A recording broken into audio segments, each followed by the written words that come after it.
Hello everyone, I am CA Manas Arora और मैं CA students को अकाउंट का सब्जेक्ट पढ़ाता हूँ। चाहे सीए फाउंडेशन हो, सीए इंटर हो या फिर सीए फाइनल हो, मैं तीनों लेवल्स पर अकाउंट्स का सब्जेक्ट पढ़ाता हूँ। तो आज के इस वीडियो में हम करने जा रहे हैं जी सीए फाउंडेशन का चैप्टर नंबर 1 थ्योरेटिकल फ्रेमवर्क को। ये वाला जो चैप्टर है इनिशियली ना ये फर्स्ट क्लास में होता है सीए फाउंडेशन की, बट मेरा मानना क्या है कि जो ये थ्योरेटिकल फ्रेमवर्क है ये बिल्कुल लास्ट में होना चाहिए, जब आपने सारे चैप्टर्स कर लिए हों उसके बाद में इस थ्योरी को रखो। क्योंकि अगर आप फर्स्ट ही टाइम थ्योरी को करते हो तो आप थोड़ा सा अकाउंट्स को बोरिंग ले जाते हो। फर्स्ट डेज में अकाउंट्स के first days of CA foundation में आपको थोड़ा सा वैसा चैप्टर करना चाहिए जिसमें कि आपका अकाउंट्स, आपका हाथ चले, जहां आपका थोड़ा सा ब्रेन चले। ठीक है जी। अब ये आपको करना है जब आपके ऑलमोस्ट सारे चैप्टर्स हो चुके होंगे, बीच में ये वाला उठा लेना है और फटाफट से इसको कर लेना है। अगर मैं आपको कह रहा हूँ कि ये पहले नहीं करना, इसका मतलब ये नहीं है कि चैप्टर इंपॉर्टेंट नहीं है। चैप्टर इंपॉर्टेंट है, आपको 10 नंबर का ये पूछ लेता होता है, पूरे चैप्टर में से 10 नंबर का आपको आ जाता होता है।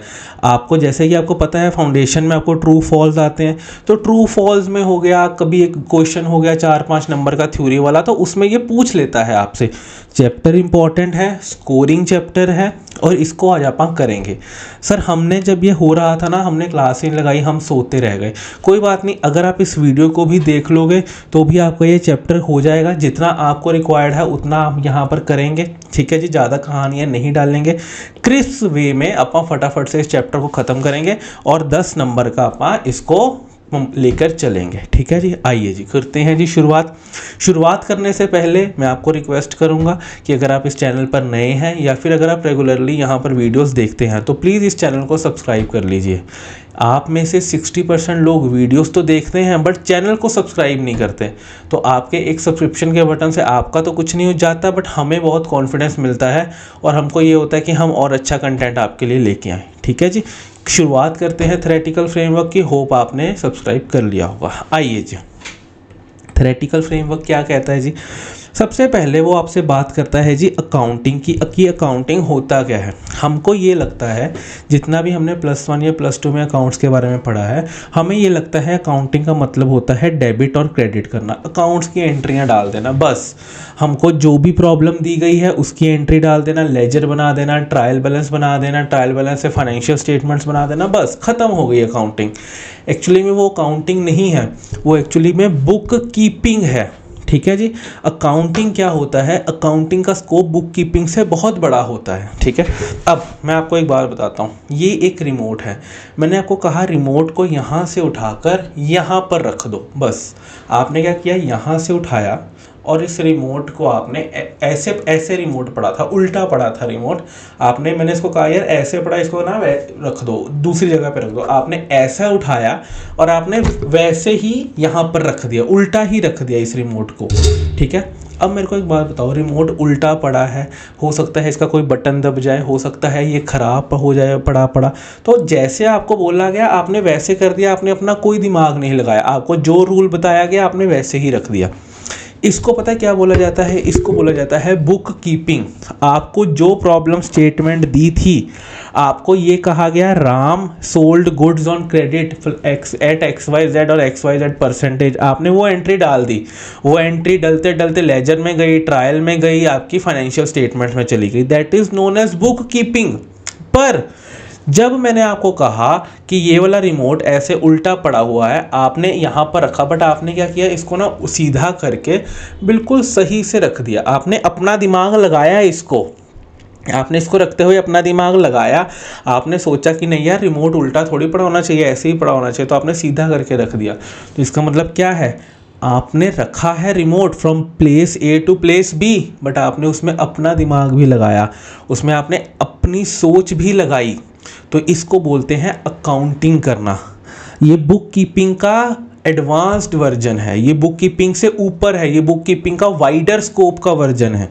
अब अकाउंटिंग में क्या होता है, अकाउंटिंग में आप सिर्फ रिकॉर्ड नहीं करते ट्रांजैक्शन को, आप उसको एनालाइज भी करते हो, आप उसको समराइज भी करते हो, आप उसको कम्युनिकेट भी करते हो। बुक कीपिंग में क्या होता है, debit what comes in, credit what goes out, बस बात खत्म हो गई। पर अगर आप अकाउंटिंग देखोगे, अकाउंटिंग में क्या क्या आ रहा है, अकाउंटिंग में आ रहा है रिकॉर्ड करना, जो कि हम कर रहे हैं, क्लासीफाई करना। क्लासीफाई करने का क्या मतलब है, पूरी बुक पड़ी हुई है, ये सारी बुक पड़ी है, ये सारी बुक पड़ी है, इसमें आपने एंट्रीज डाल रखी हैं, सारी बुक में एंट्रीज डाल रखी हैं। अब आपने क्या किया, जो कैश की एंट्रीज थी उसको अलग कर दिया, जो आपकी बैंक की एंट्रीज थी उसको अलग कर दिया, जो परचेज की एंट्रीज थी उसको अलग कर दिया, जो सेल की थी उसको अलग कर दिया, जो आपकी फिक्स्ड एसेट्स की थी उनको अलग कर दिया। आपने क्या किया, सबसे पहले आपको किसी ने कोई बात कही, आपने फटाफट क्या किया, आपने उसको रिकॉर्ड कर लिया अपनी बुक में। सबसे पहले आप क्या करते हो, एंट्री डालते हो, तो आपने इसमें एंट्रीज डाल दी, ठीक है। ये फर्स्ट एस्पेक्ट आपका कंप्लीट हो गया रिकॉर्डिंग का। It is a basic function of accounting, it includes recording the entries in the journal. आपने जर्नल में क्या किया, आपने फटाफट से बुक्स में एंट्री डाल ली, this is known as recording. Second आपने क्या किया, सेकंड आपने क्लासीफाई किया। आपने कहा यार इतनी एंट्रियां समझ में ही नहीं आ रही, समझ में नहीं आ रही, एक काम करता हूँ, क्यों ना मैं इंडेक्स बना लूँ, इंडेक्स बना लेता हूँ, और एक काम करता हूँ, जो बैंक की एंट्रियां हैं वो पहले 2 पेजेस पे लिख लूँगा, जो परचेज की हैं उसको अगले पे लिख लूँगा, जो सेल्स की हैं उसको अगले पे लिख लूँगा। तो आपने यहाँ पर क्या किया, आपने इस बुक में से जितनी भी एंट्रीज थी उसको क्या किया, आपने क्लासीफाई, सिस्टमैटिक एनालिसिस किया। इसमें क्या करते हो आप, लेजर में पोस्ट करते हो एंट्रीज, ठीक है जी। Next, summarising presentation and preparation in a useful manner as well as the user of financial statement. इसमें आप क्या करते हो, इन लेजर्स से आप फाइनेंशियल स्टेटमेंट्स बनाते हो, आप समराइज करते हो, ठीक है। समराइज करने का क्या मतलब है, अब आपका जो खर्चा है, फॉर एग्जांपल मैं कोई खर्चा ही ले लेता हूँ, फॉर एग्जांपल मैं आपका इलेक्ट्रिसिटी का खर्चा ले लेता हूँ। 12 महीनों में बिल आता है, 12 इलेक्ट्रिसिटी की एंट्रियाँ डली होंगी, इलेक्ट्रिसिटी के लेजर में 12 बारी टू बैंक किया होगा जब इलेक्ट्रिसिटी का बिल पे किया होगा। अब आपने क्या किया, उसको समराइज करके, अब फॉर एग्जांपल आपका 10,000 रुपया इलेक्ट्रिसिटी का बिल आता था हर महीने का, ठीक है जी। अब आपके इलेक्ट्रिसिटी चार्जेस के अकाउंट में 10,000 12 बार आएगा, बिल्कुल ठीक है, कोई प्रॉब्लम तो नहीं है, हाँ जी। अब आपने क्या किया, आपने समराइज करके P&L में लिख दिया कि इलेक्ट्रिसिटी का खर्चा 1,20,000 था पूरे साल का। तो इसका मतलब क्या हो गया, मेरे को लेजर भी देखने की ज़रूरत नहीं पड़ी, मेरे को एंट्रीज भी देखने की ज़रूरत नहीं पड़ी, मैंने सीधा सिर्फ क्या देखा, मैंने सिर्फ P&L देखा और वहाँ पर कितना लिखा था, 1,20,000, बात ख़त्म हो गई, ठीक है जी। तो यहाँ पर क्या हो गया, सबसे पहले मैंने एंट्री डाल ली, फिर मैंने लेजर में पोस्ट किया, फिर मैंने उसको समराइज करके फाइनेंशियल स्टेटमेंट्स बना दिया। मैंने सबको समराइज करके जितना भी मेरा पूरे साल का कच्चा चिट्ठा था, मैंने ट्रेडिंग, P&L और बैलेंस शीट में उसको क्या कर दिया, समराइज कर दिया, उसमें समेट कर मैंने प्रेजेंट कर दिया। नेक्स्ट क्या आता है, अभी तक तो आपको लगता है सर अकाउंटिंग का मतलब तो यही होता है, सिर्फ यही है, पर नहीं, बात तो अब शुरू होती है, पैसे वाली बात तो अब शुरू होती है। यहाँ तक तो सर AI भी कर लेगा। पैसे वाली बात कि आपको अकाउंट्स के पैसे कब मिलेंगे, वही मिलेंगे जब आप ये 3 चीज़ें करोगे। सबसे पहले एनालाइज करना, आपके सामने एक P&L स्टेटमेंट आई, आपको एनालाइज करना कि भैया कौन सा खर्चा बढ़ रहा है, कौन सा खर्चा कम हो रहा है, सेल बढ़ रही है या सेल कम हो रही है। फॉर एग्जाम्पल आपकी इस साल सेल कम हुई, पिछले साल आपने 100 रुपये की सेल करी थी, इस साल आपने सिर्फ 90 रुपये की सेल करी है। अच्छा, अब ये तो आपकी सेल की वैल्यू थी। पिछले साल आपकी परचेजेस 70 रुपीज़ की थी, इस साल आपकी परचेजेस 80 रुपीज़ की हो गई। ऐसा क्यों हो गया भैया, सेल कम हुई है, परचेजेस बढ़ गई, ऐसे कैसे हो सकता है। तो ये सारे जो ट्रेंड्स होते हैं इनको एनालाइज करना। अब रीज़न क्या हो सकता है इसका, कि भैया आपके जो रॉ मटेरियल की इनपुट की वैल्यू है वो बढ़ गई, जिसकी वजह से लोगों ने सामान ही खरीदना बंद कर दिया। आपने तो परचेस कर लिया महंगे पर बिक ही नहीं रहा, अब आपके पास पड़ा, तो इसका मतलब है कि क्या बहुत बड़ी दिक्कत आ चुकी है बिजनेस में, बिल्कुल आ चुकी है। तो इन सारी चीज़ों को एनालाइज करने को भी अकाउंटिंग का पार्ट समझा जाता है, तभी यहाँ पर क्या कह दिया, एनालाइज करना। फिफ्थ क्या कह दिया, इंटरप्रेट करना। This is the final function of accounting. अब इसमें क्या होता है, जो भी आपने फाइनेंशियल डेटा रिकॉर्ड किया, जो भी आपने एनालाइज किया, अब उसकी इंटरप्रिटेशन लेकर अपने यूजर्स को बताना। अब जो मैंने आपको यहाँ पे एग्जांपल दी, अब आपने उसको इंटरप्रेट किया, अब इंटरप्रेट करके आप अपने यूजर्स को बताओगा कि भैया आप मेरी कंपनी के शेयर होल्डर हो, तो आपको ये जानना चाहिए कि जो हमारे इनपुट की कॉस्ट है वो बढ़ चुकी है और हमारे सेल की वैल्यू कम हो चुकी है, तो इसके लिए हम आपको ये इन्फॉर्म कर रहे हैं। तो आपने क्या किया, पहले फाइनेंशियल स्टेटमेंट्स बनाए, उनको एनालाइज किया, फिर उसको इंटरप्रेट करके बताया। लास्ट क्या आता है, कम्युनिकेट करना।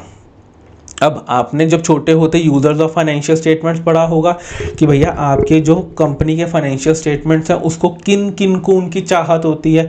उसमें गवर्नमेंट भी आता है, कस्टमर भी आता है, स्टेक होल्डर्स भी आता है, शेयर होल्डर्स भी आता है, कस्टमर्स, एम्प्लॉयज़, बहुत सारे लोग आते हैं।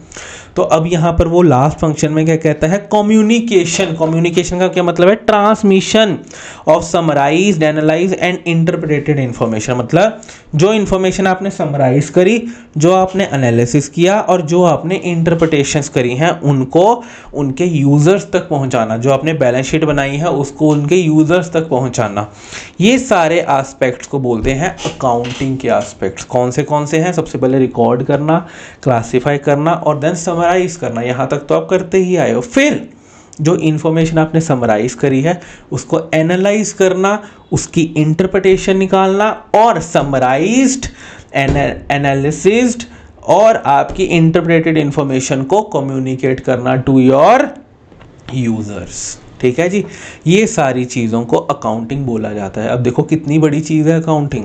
आपको तो लगता है जी भैया बैलेंस शीट बनाई, टैली हो गई, बस हमसे तो बड़ा कोई अकाउंटेंट है ही नहीं यहाँ पे, पर वो गलत है, क्योंकि बहुत सारे एस्पेक्ट्स और भी हैं जो कि हम मिस कर जाते हैं। ठीक है जी, तो ये सारे 6 एस्पेक्ट्स हैं जो आपको ध्यान में रखने हैं।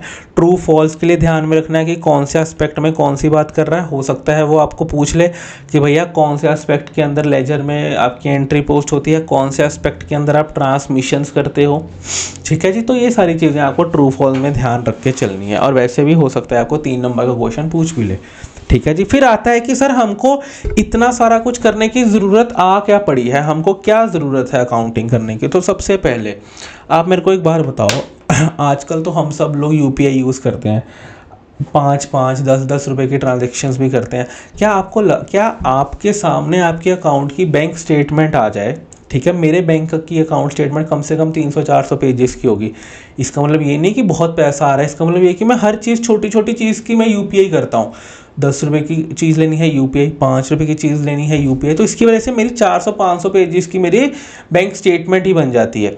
तो अब इसकी वजह से क्या होता है, मेरे को एक बात बताओ, अगर मेरे को एनालाइज करना है कि मैंने पूरे साल में कितना खर्चा किया है, तो मेरे को क्या करना पड़ेगा, कि मैं 400-500 पेजेस की स्टेटमेंट को देखूं। आपको लगता है कि ये फिजिबल है और मैं एनालिसिस कर पाऊंगा? नहीं, मैं कहूँगा यार मेरे को जितने खर्चे हो ना सारे अलग अलग हेड में डाल दो, तब मेरे को पता चलेगा कि अच्छा मैंने खाने पीने पे कितना खर्चा किया है, एंटरटेनमेंट पे कितना खर्चा किया है, फूड पे कितना खर्चा किया है, ट्रैवल पे कितना खर्चा, सब पता लग जाएगा। पर वो क्या करना पड़ा, जब मैंने सिस्टमेटिकली रिकॉर्ड करा अपनी ट्रांजेक्शन्स को। तो जब तक मैं रिकॉर्ड नहीं करूँगा तब तक मैं एनालिसिस नहीं कर पाऊँगा। तो इसीलिए अकाउंटिंग क्यों ज़रूरी है, ताकि मैं सिस्टमेटिकली रिकॉर्ड कर पाऊँ, क्योंकि एक रॉ डेटा से आपको कुछ समझ में नहीं आने वाला। आपको लगता है बैंक स्टेटमेंट निकाल के कोई कंक्लूजन निकाल पाओगे? नहीं निकाल पाओगे। तो आपको सिस्टमेटिक रिकॉर्ड मेंटेन करना पड़ेगा। ठीक है जी, नेक्स्ट आ जाओ, ascertainment of results of the above recorded transaction. जो आपकी बैंक स्टेटमेंट थी, अब आपने बैंक स्टेटमेंट की अकाउंटिंग करी, उसको P&L में डाला, उसका सब कुछ किया,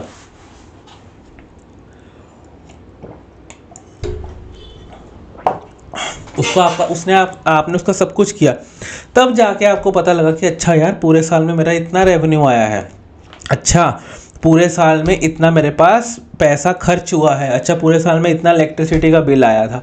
तो जब मैं उस सारी जो ट्रांजैक्शंस हैं उनको रिकॉर्ड कर पाऊंगा, उसके बाद ही मैं कोई भी रिजल्ट पर पहुंच पाऊंगा कि भैया मैंने प्रॉफिट करा है या फिर लॉस करा है। अब साल के शुरू में मेरे पास बैंक बैलेंस पड़ा था फॉर एग्जांपल 8,000, साल एंड होते होते मेरे पास बैंक बैलेंस हो गया 16,000। आप कहोगे सर बढ़िया, इसका मतलब है कि 8,000 का प्रॉफिट कमा रखा है। क्या आप बैंक स्टेटमेंट के ओपनिंग क्लोजिंग को प्रॉफिट मान लोगे क्या? मैंने तो, मेरा एक 20,000 का खर्चा था जो मैंने पे ही नहीं किया था 31 मार्च को, क्योंकि मेरे पास पैसे ही नहीं है, बट खर्चा तो है पिछले साल का, तो इसका मतलब मैं पिछले साल घाटे में था। अगर bank statement does not mean, अगर मेरा हायर बैंक स्टेटमेंट है तो डेट डज नॉट मीन कि भैया मैंने प्रॉफिट कमाया है। आपको प्रॉफिट एंड लॉस जानने के लिए आपको प्रॉपर फाइनेंशियल स्टेटमेंट्स बनानी पड़ेंगी, और वो तभी बनेंगी जब मैं अकाउंटिंग करूँगा, अपनी सारी ट्रांजैक्शन को सिस्टमेटिकली रिकॉर्ड करूँगा। ठीक है जी। आपको पता लग जाएगा कि आपकी कंपनी ने प्रॉफिट कमाया है या लॉस कमाया है, कैसे, जब आप अकाउंटिंग करोगे।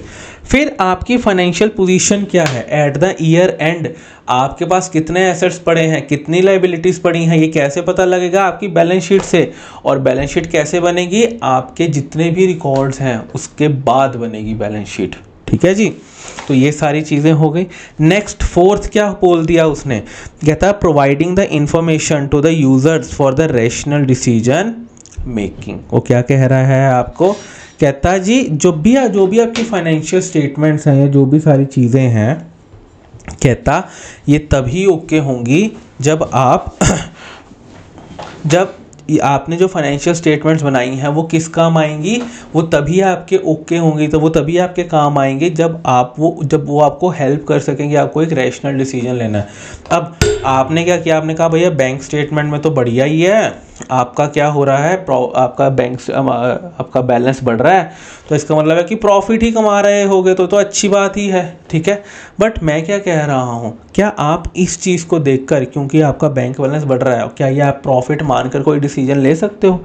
इसमें तो हो सकता है कि भैया आपने कोई खर्चे ना किए, हो सकता है कि आपको किसी ने 40,000 रुपये की एडवांस में पेमेंट ना करी हो, ये सारी चीज़ें भी हो सकती हैं। तो सिर्फ आप बैंक बैलेंस को देखकर ही डिसीजन नहीं लोगे, आपको क्या करना है, आपको फाइनेंशियल स्टेटमेंट्स भी बनानी पड़ेंगी ताकि आप रैशनल डिसीजन ले सको।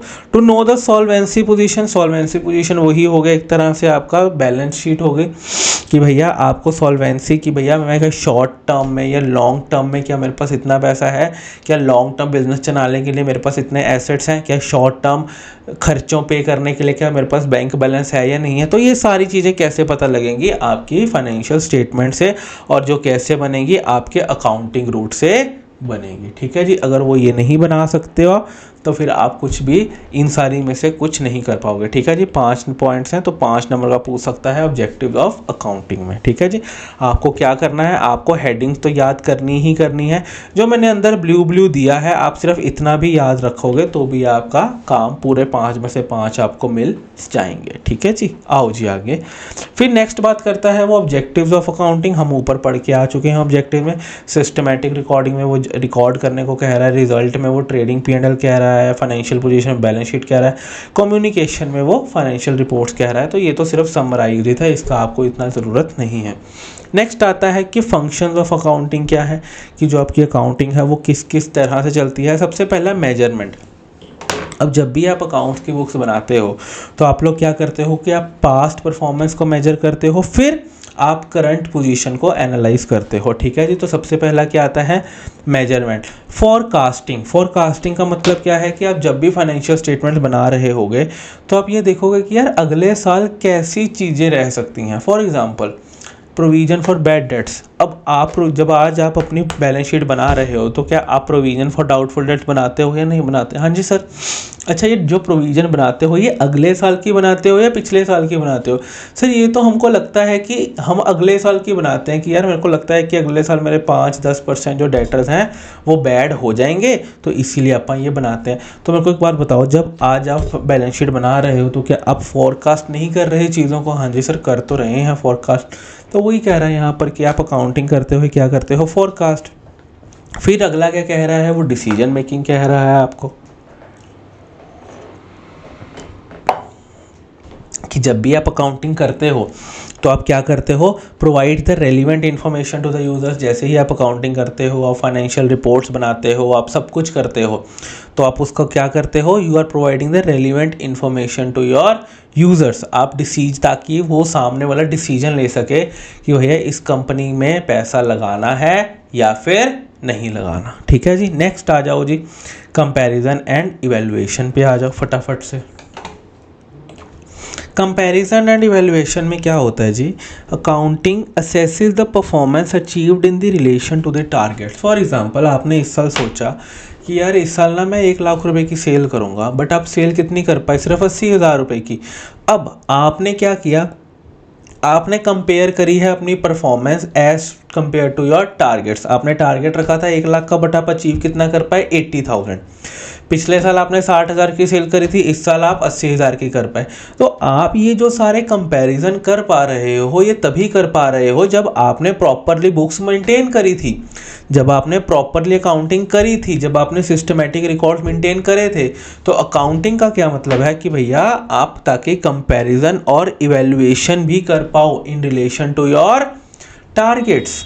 Next, control, identify the weakness of operational system. अब कई बार क्या होता है आपके जब आप अकाउंट्स बनाते हो, जब आप फाइनेंशियल स्टेटमेंट्स बनाते हो, तो वहाँ पर कई बार ना कोई खर्चा बहुत ज़्यादा हुआ होता है, कभी कोई खर्चा बहुत कम हुआ होता है। फॉर एग्जांपल, आपने 1,00,000 रुपए की सेल करी है, आपके पास ओपनिंग बैलेंस पड़ा था 8,000 का और आपने परचेज भी 10,000 का किया है। क्या आपको ये बात खटक रही है कि नहीं खटक रही है? भैया क्या इतना प्रॉफिट मार्जिन हो गया क्या? 18,000 का सामान लाख रुपए में बेच दोगे? अगर आप कुछ वैसी इंडस्ट्री में हो कि जहाँ पर इतना हाई प्रॉफिट मार्जिन रहता है तो समझ में आता है, बट अगर आप सिर्फ उसी प्रॉफिट जिसमें 20% का मार्जिन रहता है, अगर आप उसी इंडस्ट्री में वर्क करते हो तो देन दैट डजंट इवन, तो इसका मतलब है कि भैया कुछ ना कुछ तो गड़बड़ है। अब आपको ये गड़बड़ कहाँ से पता लगी? जब आपने प्रॉपरली बुक्स मेंटेन करी थी, जब आपने प्रॉपरली P&L बनाया था, तब आपको जाकर ये गड़बड़ पता लगी, नहीं तो आपको पता ही नहीं लगनी थी। तो वो क्या कहता कि identify the weakness of operational system. अब हो क्या रहा था कि जब भी आप परचेजेस पंच करते थे या फिर आप जब भी परचेज की एंट्री डालते थे वो पोस्ट ही नहीं होती थी।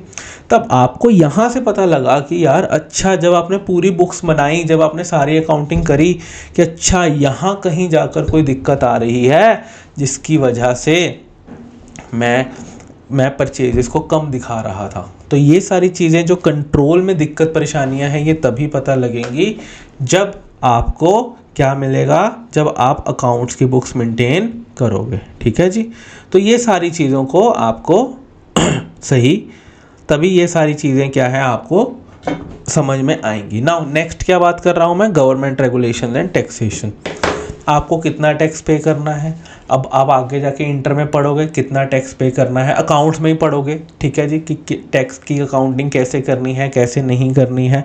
तो ये सारी चीज़ें, अगर मैं कहूँ कि मेरे को 30% टैक्स पे करना है अपनी इनकम का, अब सबसे पहले टैक्स पे करने के लिए तो मेरे को अपनी इनकम निकालनी पड़ेगी। इनकम कैसे निकालोगे? जब आप बुक्स बनाओगे, जब आप प्रॉपर सेल्स परचेज रिकॉर्ड करोगे। तो इसीलिए आपकी अकाउंटिंग आपको क्या हेल्प करती है कि भैया कितना टैक्स पे करना है, और वो सही से निकालने के लिए आपको ये अकाउंटिंग ज़रूरी हो जाती है। ठीक है जी, नाउ यहाँ तक आपकी अकाउंटिंग की चीज़ें ख़त्म होती हैं। नेक्स्ट आते हैं जी हम बुक कीपिंग पे। अब मेरे को ये बात बताओ, अकाउंटिंग ज़्यादा वाइडर है या बुक कीपिंग ज़्यादा वाइडर है? वाइडर का मतलब क्या है? जो ज़्यादा बड़ा हो, जिसका ज़्यादा स्कोप हो। तो सर अकाउंटिंग हमने अभी भी पढ़ा। बुक कीपिंग में क्या होता है, आप सिर्फ ट्रांजैक्शन को रिकॉर्ड करते हो और उसको क्लासीफाई करते हो। अभी हम पढ़ के आए हैं रिकॉर्डिंग का मतलब क्या होता है, जर्नल एंट्री डालना। क्लासीफाई का मतलब क्या होता है, लेजर्स मेंटेन करना। तो आप बुक कीपिंग में क्या कर रहे हो, सिर्फ 2 एस्पेक्ट्स को रिकॉर्ड कर रहे हो, सिर्फ 2 एस्पेक्ट्स कवर हो रहे हैं। कौन से? Recording and classification. आपको ट्रू फॉल्स में पूछ सकता है कि बुक कीपिंग में 3 एस्पेक्ट्स ऑफ अकाउंटिंग कवर होते हैं। कौन से? रिकॉर्डिंग, ठीक है जी, क्लासीफाइंग एंड समराइजिंग। बताओ ट्रू है या फॉल्स है? तो इसका आंसर क्या है, फॉल्स। कि आप कहोगे नहीं सर 3 एस्पेक्ट्स नहीं कवर होते, सिर्फ और सिर्फ 2 एस्पेक्ट्स कवर होते हैं। कौन सा? Recording and classification. तो आप क्या बोलोगे कि भैया सिर्फ ये 2 एस्पेक्ट्स कवर होते हैं और कोई एस्पेक्ट आपका कवर में नहीं होता। ठीक है जी, चल सकते हैं जी आगे। अब आओ जी नेक्स्ट पे, ऑब्जेक्टिव्स ऑफ बुक कीपिंग पे। ऑब्जेक्टिव्स ऑफ बुक कीपिंग में वो क्या कह रहा है आपको, अभी हमने बुक कीपिंग पढ़ लिया, कहता है जी ऑब्जेक्टिव भी पढ़ लेते हैं बुक कीपिंग के। कहता है जी कंप्लीट रिकॉर्ड होता है और ascertainment of financial effect on the business, कि आपका सारा आप रिकॉर्ड कर पाते हो अपनी ट्रांजैक्शन को, और उन ट्रांजैक्शंस का आपके बिजनेस पर क्या इफेक्ट पड़ रहा है आप उन सारी चीज़ों को पता कर पाते हो। सिर्फ वो ये कह रहा है कि भैया ये सही रहता है कि आप अपनी जो किताब है इसमें सारी एंट्रीज डाल पाते हो और इन एंट्रीज का आपके बैंक बैलेंस पर क्या फ़र्क पड़ता है आप सिर्फ वो जान पाते हो। बाकी सारी चीज़ें, इसको समराइज़ करना, इंटरप्रेट करना, एनालाइज करना, शेयर होल्डर्स या स्टेक होल्डर्स को कम्युनिकेट करना, वो सारी चीज़ें बुक कीपिंग में नहीं आती। ठीक है जी। फिर आपको डिफरेंस दिया गया है बुक कीपिंग और अकाउंटिंग में, जलूल जलूल पढ़ लेना है आपको, बिना पढ़े आपको ये नहीं जाना। जो भी मैंने ब्लू में कर रखा है ये सारा आपको देखकर चलना है। ठीक है जी, चल सकते हैं जी आगे। हाँ जी, आओ जी आगे आ जाओ। अब वो आगे क्या कह रहा है, सब फील्ड्स ऑफ अकाउंटिंग। सब फील्ड्स ऑफ अकाउंटिंग में क्या होता है, अब हमने क्या पढ़ी है सर, अकाउंटिंग तो एक ही तरह की होती है, debit what comes in credit what goes out, सिर्फ वही तरह की एंट्री, सिर्फ वही तरह की अकाउंटिंग होती है। तो यहाँ पे सब फील्ड्स की बातें वो क्यों कर रहा है, देखिए सब फील्ड्स क्या होते हैं, अभी जो आप पढ़ रहे हो, जो भी आपने अभी तक +1 +2 में, या फिर अगर आप बीकॉम से हो तो अगर आपने बीकॉम में थोड़ा कुछ पढ़ा है तो वो आपने पढ़ा है फाइनेंशियल अकाउंटिंग। फाइनेंशियल अकाउंटिंग का क्या मतलब होता है, फाइनेंशियल रिकॉर्ड्स को मेंटेन करना। अभी आपने क्या पढ़ा है, आपने पैसे का लेन देन पढ़ा है, पैसा कहाँ आता है आपका, फाइनेंशियल रिकॉर्डिंग में आता है। तो सबसे पहला फील्ड क्या है आपका, फाइनेंशियल अकाउंटिंग। इसमें क्या करते हो आप, अपनी फाइनेंशियल स्टेटमेंट्स बनाते हो, उनको ट्रांजेक्शन को रिकॉर्ड करते हो, एनालाइज करते हो, सारी चीज़ें करते हो। नेक्स्ट आता है मैनेजमेंट की अकाउंटिंग। अब मैनेजमेंट कौन होती है, अब जैसे रिलायंस है, अब रिलायंस की मैनेजमेंट में कौन है, अंबानी साहब है, मुकेश अंबानी साहब है। ठीक है जी, आपका आकाश है, आनंद है, नीता है, ये सारे लोग हैं इंटरनल में। मेरे को एक बात बताओ, उन्होंने तो आपको रिलायंस की बैलेंस शीट चिपका दी, उन्होंने कहा जाओ खेलो और रिलायंस को एनालाइज करो। मेरे को एक बात बताओ, आपको लगता है अंबानी साहब रिलायंस की बैलेंस शीट को लेकर एनालाइज करते होंगे रिलायंस को, कि भैया क्या डिसीजन लेना है, क्या डिसीजन नहीं लेना? ऑब्वियस सी बात है, नहीं। अब मेरे को एक बात बताओ आपके घर में जो भी आपकी डिस्कशंस होती हैं, जो भी आपकी लड़ाइयाँ होती हैं, या जो भी आपके घर में अपने मॉम डैड सिबलिंग के साथ जो भी रिलेशन है, जैसे ही घर का कोई, जैसे ही आपके घर में कोई मेहमान आता है, आप सब क्या अपना बिल्कुल बेस्ट बिहेवियर पे आ जाते हो। अभी एक दूसरे के गले पकड़ रहे थे अंदर, जैसे ही कोई मेहमान आया आप सबसे हंस के बात कर रहे हो, बिल्कुल सब कुछ कर रहे हो। तो इसका मतलब क्या होता है, बाहर वालों के लिए दिखाने के लिए अलग है, घर वालों को दिखाने के लिए अलग है। सिमिलरली रिलायंस का भी ऐसे ही होता है, उन्होंने जो आपको बैलेंस शीट दिखाई है वो बाहर वालों को, शेयर होल्डर्स को दिखाने के लिए है, बट जो उनकी मैनेजमेंट को, जो उनकी अंदर की कमेटीज़ हैं, जो उनको डिसीजन लेना है वो बैलेंस शीट पे नहीं लेते, उनके खुद एक इंटरनल रिपोर्ट्स होती हैं, वो मेंटेन करते कि भैया अच्छा मार्केट में क्या ट्रेंड चल रहा है, कितना % हमको ग्रो करना है, क्या नहीं करना। तो वो उसके लिए अलग से रिकॉर्ड मेंटेन करते हैं। अलग से रिकॉर्ड मेंटेन करने का मतलब ये नहीं कि कोई अलग डेबिट क्रेडिट करते हैं, वो ये नहीं करते, बट वो अलग से रिपोर्ट्स बनाते हैं जो कि सिर्फ और सिर्फ मैनेजर्स के लिए होती हैं, ताकि इंटरनल रिपोर्टिंग, ताकि वो अपने अंदर की बातों को जान सकें, अंदर की बातों को पहचान सकें।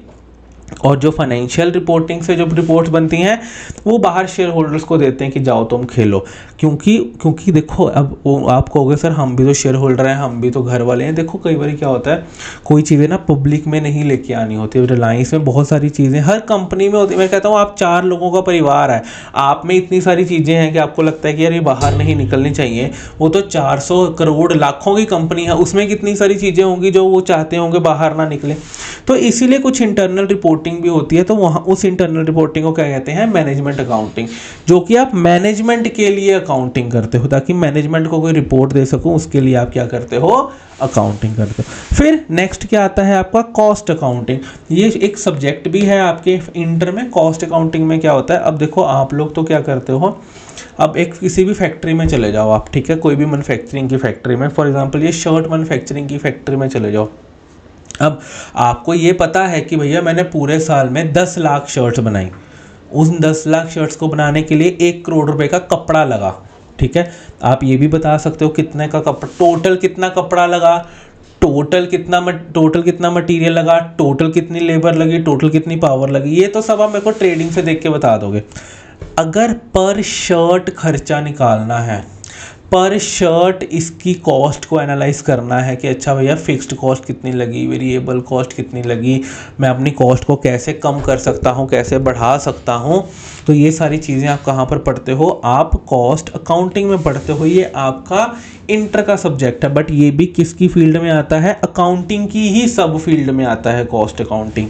ठीक है जी। इसमें क्या होता है, आप पर्टिकुलरली कॉस्ट के बारे में पढ़ते हो। आपने जब सीए शुरू करी होगी, आपको बहुत सारे लोगों ने कहा होगा कि सीएमए भी कर लो। वो क्या है, वो सारा दिन कॉस्ट ही निकालते हैं। जैसे हम लोग बैलेंस, जैसे हम we are concern with the financial accounting, they are concern with the cost accounting, उनको क्या बोलते हैं, कॉस्ट अकाउंटेंट बोलते हैं। तो इसी तरह से जो कॉस्ट अकाउंटिंग भी है वो किसकी सब फील्ड है, वो अकाउंटिंग की ही सब फील्ड है। ठीक है, उसमें भी एंट्रीज होती हैं, उसमें भी लेजर्स बनते हैं, सब कुछ होता है, बट वो एक सिर्फ किससे, उसका माइंडसेट क्या है, कॉस्टिंग। उसका माइंडसेट है कि भैया मैं अपने प्रोडक्ट की कॉस्ट को कैसे कम कर सकूं। नेक्स्ट आता है सोशल रिस्पॉन्सिबिलिटी एंड देन आता है आपका ह्यूमन रिसोर्स अकाउंटिंग। हाँ जी, हम कर रहे हैं जी सोशल रिस्पॉन्सिबिलिटी अकाउंटिंग। अब आजकल क्या होगा, आजकल क्या हो रहा है, जो मोस्टली एनजीओज हैं या फिर जो पब्लिक ट्रस्ट्स हैं या फिर जो ऑर्गेनाइजेशन जो बाकियों की सोसाइटी एज अ होल की हेल्प करती हैं, आजकल उनकी भी काफ़ी अकाउंटिंग के बारे में चर्चा होने लग चुकी है। हम उनको अब देखिए, आप जिनको अगर डोनेशन देते हैं ताकि वो आगे हेल्प कर सकें, तो आजकल अवेयरनेस फैलने की वजह से क्या हो रहा है कि आपको भी होता है कि यार देखे तो सही कि जो हम पैसा दे रहे हैं वो कहाँ पर लग कहाँ पर रहा है। तो इसकी वजह से क्या हो रहा है, जो मोस्टली एनजीओज हैं, फाउंडेशंस हैं, पब्लिक ट्रस्ट्स हैं, उनकी भी अकाउंटिंग के बारे में, उनकी भी डे टू डे एक्टिविटीज़ के बारे में चर्चा होनी शुरू हो चुकी है। तो उसके लिए भी अपने को जो अकाउंटिंग करनी पड़ती है उनको क्या कहते हैं अपन, सोशल रिस्पॉन्सिबिलिटी अकाउंटिंग। आपने यहाँ पर एनपीओ का चैप्टर पढ़ा है, ठीक है जी, तो वो भी कहाँ पर आ जाता है, वो आपका सोशल रिस्पॉन्सिबिलिटी अकाउंटिंग में आ जाता है। फिर आ जाता है जी ह्यूमन रिसोर्स अकाउंटिंग। अब एक ऑर्गेनाइजेशन का सबसे बड़ा एसेट कोई मशीन नहीं होती, कोई लैंड नहीं होती, सबसे बड़ा एसेट होता है जी उसका ह्यूमन रिसोर्स, उसके एम्प्लॉयज़ कैसे के हैं।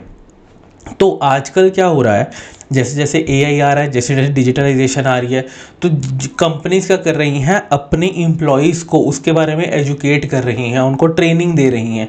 अब वो ट्रेनिंग या एजुकेशन ऐसे तो नहीं आ जाती, उस पर इन्वेस्टमेंट लगती है। ठीक है, अब मैं भी HSBC में था, हमारी हर 2 महीने में एक ट्रेनिंग होती थी। उसमें क्या होता था कि हमको लेटेस्ट ट्रेंड के बारे में बताया जाता था कि अच्छा आजकल क्या चल रहा है, क्या हो रहा है, कैसे हो रहा है, ताकि हम लोग अवेयर रहें।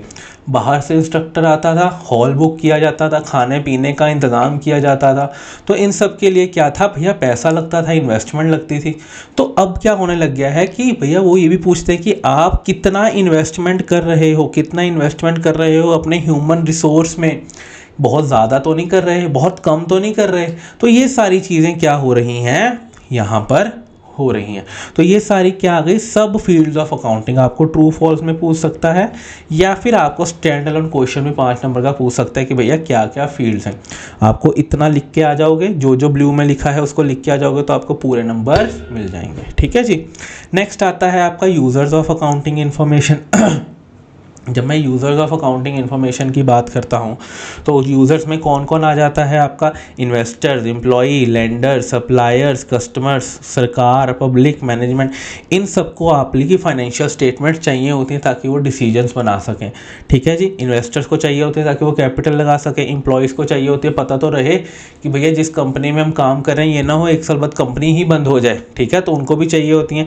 लेंडर्स को भैया उन्होंने अपना पैसा देना है आपको, सप्लायर्स ने उन्होंने अपना सामान देना है, अपने गुड्स बेचने हैं, ऐसा ना हो गुड्स बेचे पता लगे कंपनी दिवालिया हो गई। कस्टमर्स, अब आप किसी कंपनी का प्रोडक्ट खरीदते हो, अब एप्पल है, अब ये एप्पल की पेंसिल है, तो क्या आप एप्पल के बारे में कोई भी न्यूज़ आती है, कोई भी नेगेटिव पॉजिटिव न्यूज़ आती है, क्या आप उसके बारे में अवेयर रहोगे या नहीं रहोगे, बिल्कुल रहेंगे। तो कस्टमर को, सरकार को तो चलो अपना टैक्स लेना ही है, पब्लिक एज अ होल को, अब मेरे घर के साथ में एक फैक्ट्री है, अब मेरे को पता तो होना कि भैया ये जो फैक्ट्री है जो रोज़ कूड़ा कचरा बाहर निकाल के फेंक देती है, पोल्यूशन इकट्ठा करती है, ये कितना प्रॉफिट कमाती है, क्या उस प्रॉफिट में से बिल्कुल भी सफाई नहीं रख सकती।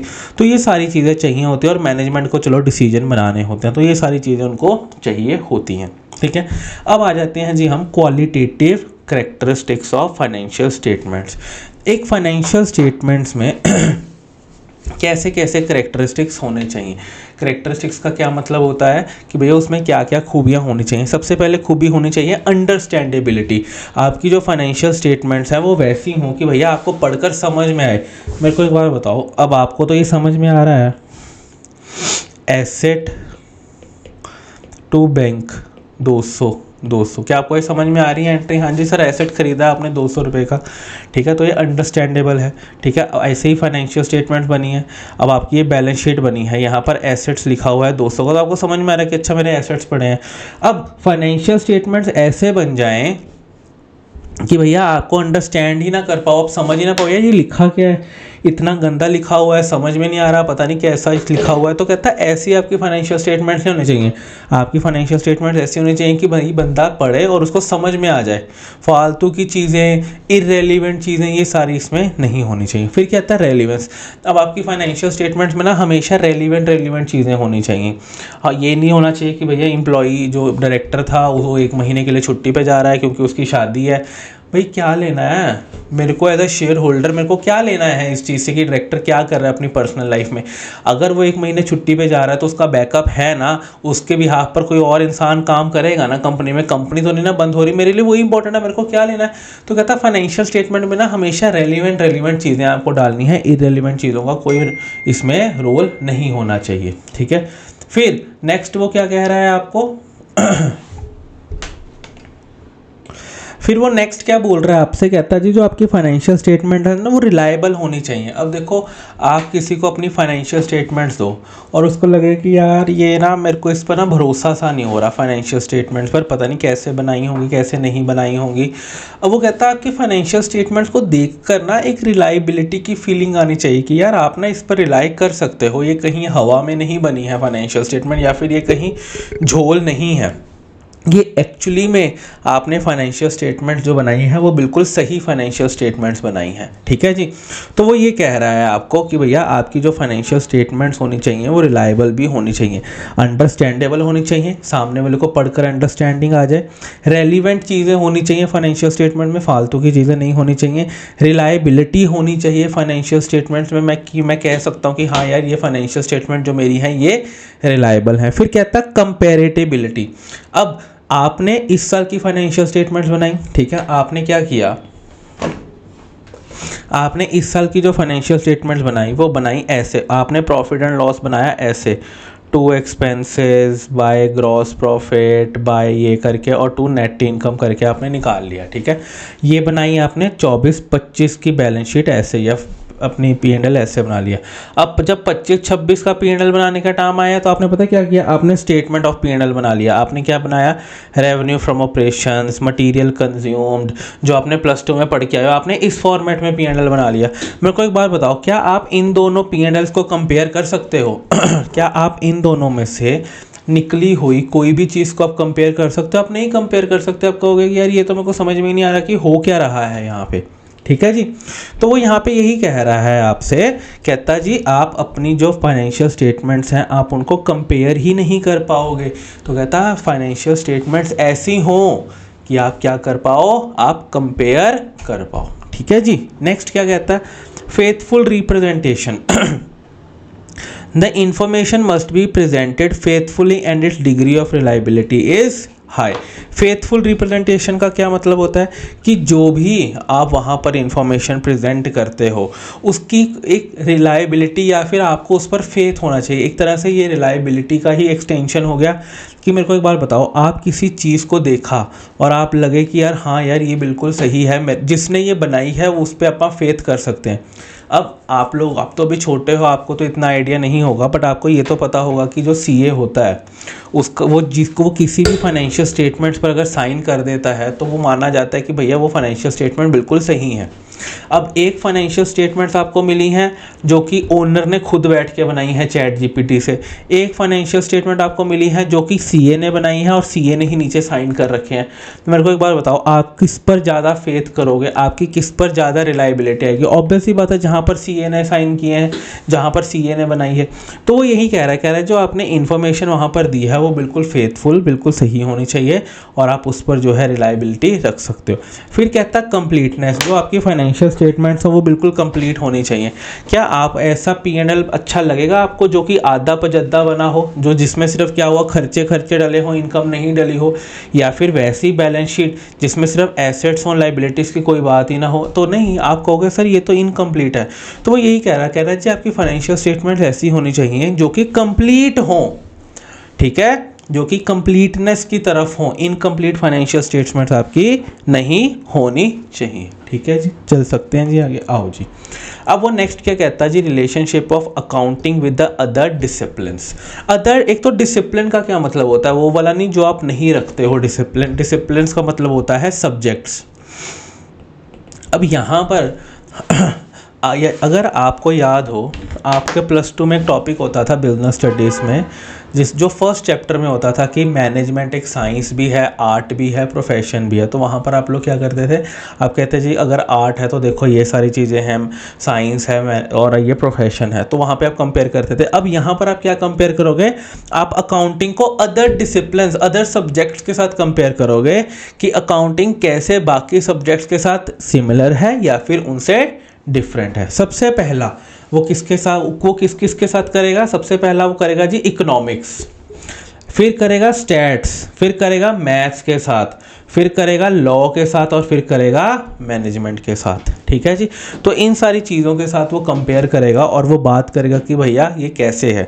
फिर लास्ट में जाके वो आपको अकाउंटिंग की लिमिटेशन बता देगा, सोसाइटी में क्या रोल है, ये सारी जो है वो सारी चीज़ें आपको यहाँ पर बिल्कुल सारे आपको जो है थ्योरी वाले कंसेप्ट बता के चलेगा। ठीक है जी। अब हम आ जाते हैं जी हमारे कहाँ पर, अकाउंटिंग एंड इकोनॉमिक्स पे, relationship of accounting with the other discipline. और सबसे पहला हमारा क्या है, अकाउंटिंग एंड इकोनॉमिक्स। हाँ जी। तो सबसे पहले वो क्या कह रहा है जी, अकाउंटिंग और इकोनॉमिक्स के बीच में देखिए जो ये रिलेशनशिप वाला जो आपका टॉपिक है ना, हर जो भी ये आप पढ़ेंगे 4-5 टॉपिक्स पढ़ेंगे, ये ना लीस्ट इंपॉर्टेंट टॉपिक्स हैं। मतलब कहने का मतलब क्या है कि आपको पता होना चाहिए, आपको पढ़ के जाना, इनको रट्टा नहीं मार के जाना। अगर खुदा ना खास्ता आपको ये पूछ ले या फिर कहीं पर ट्रू फॉल्स में आपको दिख जाए तो आप इसका आंसर देने लायक हो जाओ। इसको आपको रट्टा नहीं मारना कि अरे अरे बिल्कुल लाइन टू लाइन लिखना है, ऐसा नहीं लिखना। पूरी अकाउंट्स की थ्योरी में आपको ये ध्यान ही नहीं रखना कि आपको लाइन टू लाइन लिखना है, जैसे आप बिजनेस स्टडीज़ में करते हैं ना, तो आपको वैसा कुछ नहीं करना। ठीक है जी, आओ जी। अब यहाँ पे क्या कहते हैं जी, अकाउंटिंग एंड इकोनॉमिक्स में सबसे पहले वो क्या कह रहा है आपको कि accounting and economics are interrelated but the accounting modifies the economic theories to make them practical and reliable। अब देखो जी, इकोनॉमिक्स में आपने जितनी भी इकोनॉमिक्स +1 +2 में पढ़ी है या फिर आप जितनी भी फाउंडेशन में पढ़ रहे हो, तो वहाँ पर ना बहुत सारे कंसेप्ट जैसे कैपिटल हो गया, इनकम हो गया, नेशनल इनकम हो गया, आपका डिमांड सप्लाई थ्योरीज, ये सारी चीज़ें आप वहाँ पर पढ़ते हो। ठीक है, इकोनॉमिक्स तो वो होती है। अब अकाउंटिंग क्या करती है कि जितने भी ये सारे कंसेप्ट्स हैं उनको एक फाइनेंशियल और रेलिवेंट डेटा का ढांचा पकड़ा देती है। अब जैसे कैपिटल ही है, ठीक है, अब आप लोग इकोनॉमिक्स में कैपिटल पढ़ते हो कि भैया जितना पैसा लग रहा है बिजनेस में, कितनी डिमांड आ रही है, सप्लाई क्या है, ठीक है, वहाँ पर मैं कितना प्रॉफिट कमा सकता हूँ, तो ये सारी चीज़ें होती हैं। अब अकाउंटिंग क्या करता है, इन्हीं सारी चीज़ों को एक फ्रेमवर्क में पहुंचा देता है, एक फाइनेंशियल स्टेटमेंट के रूप में आपके सामने वो रख देता है। जितनी आपकी सप्लाई है, जितनी आपकी डिमांड है, वो सारी आपको P&L की शेप में दे देता है, सारा आपको एक फाइनेंशियल स्ट्रक्चर सा बना के दे देता है। वो आपको ये बताता है। इकोनॉमिक्स में आप लोग क्या पढ़ते हो, आप बहुत सारे कंसेप्ट्स पढ़ते हो, बट अकाउंटिंग क्या करता है, इन सारे कंसेप्ट्स को। अब जब बताओ, आपका इकोनॉमिक्स में उसने एक कैपिटल का अमाउंट निकाला आपने, ठीक है, आपने नेशनल इनकम निकाली। अब आपने माइक्रो लेवल पर या फिर पूरे इंडिया की आपने नेशनल इनकम निकाली। अब उस नेशनल इनकम पर आपको तब तक भरोसा नहीं होगा जब तक कि वो एक P&L के रूप में आपके सामने ना हो और वो नेट इनकम के रूप में आपको ना लिखी हो और वो फाइनेंशियल स्टेटमेंट्स ऑडिटेड ना हो, जहाँ पर CA का साइन ना हो। तो वो यही कह रहा है जी, इकोनॉमिक्स में आपको सारे कंसेप्ट दिए जाते हैं और अकाउंटिंग में क्या करता है, वो उन कंसेप्ट को एक फ्रेमवर्क में प्रोवाइड कर देता है, जिससे कि आपकी उस पर रिलायबिलिटी बन जाती है। ठीक है जी, बस इतना सा आपको ध्यान रखना है। नेक्स्ट वो क्या कह रहा है कि स्टैट्स के बारे में, अकाउंटिंग और स्टैट्स में क्या डिफरेंस है। कहते हैं जो स्टैट्स है, कहता है जो accounting data is highly precise. मतलब अकाउंटिंग में अगर जैसे आपने कोई भी एंट्री डालते हो, फॉर एग्जांपल आपने bank account debit to asset की एंट्री डाली है 102.65 की, ठीक है जी, तो आप अगर बैलेंस शीट में देखोगे ना, तो ये इस एंट्री का इफेक्ट बैलेंस शीट में 102.65 ही आ रहा होगा। क्या कहीं पर ये एंट्री चेंज होगी? क्या आपने कहीं पर इसको राउंड ऑफ करने की कोशिश करी? नहीं, हमने करी ही नहीं। जो जो आपने एंट्री डाली है वही इफेक्ट आपका आ रहा है। ठीक है जी। तो वो कहता है अकाउंटिंग डेटा ना बहुत प्रिसाइज है, such precision is often unnecessary for decision making. कई बार क्या होता है कि अकाउंटिंग में ना बहुत ज़्यादा 10 पैसे 20 पैसे का भी फ़र्क आ जाता है। तो अगर आपकी बैलेंस शीट में फॉर एग्जांपल 10 पैसे 20 पैसे का फ़र्क आ रहा है तो क्या कहेंगे, बैलेंस शीट मैच नहीं हो रही, बैलेंस शीट गलत है, आपकी अकाउंटिंग गलत है।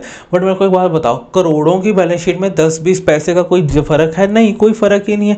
तो कहता है जी इतना जो प्रिसीशन होता है ना अकाउंटिंग में, कहता कई बार ना अकाउंटेंट जो होते हैं वो इतनी परफेक्शन में घुस जाते हैं, वो कहते हैं कि यार हमको तो ये बैलेंस शीट मैच ही करके रखनी है, 10 पैसे का भी डिफरेंस नहीं रहना चाहिए। तो इन सब के चक्कर में क्या होता है कि जो रेलिवेंट चीज़ें होती हैं ना अकाउंटिंग करते हुए वो सारी मिस हो जाती हैं और हम इरेलीवेंट चीज़ों पर ध्यान देते हैं।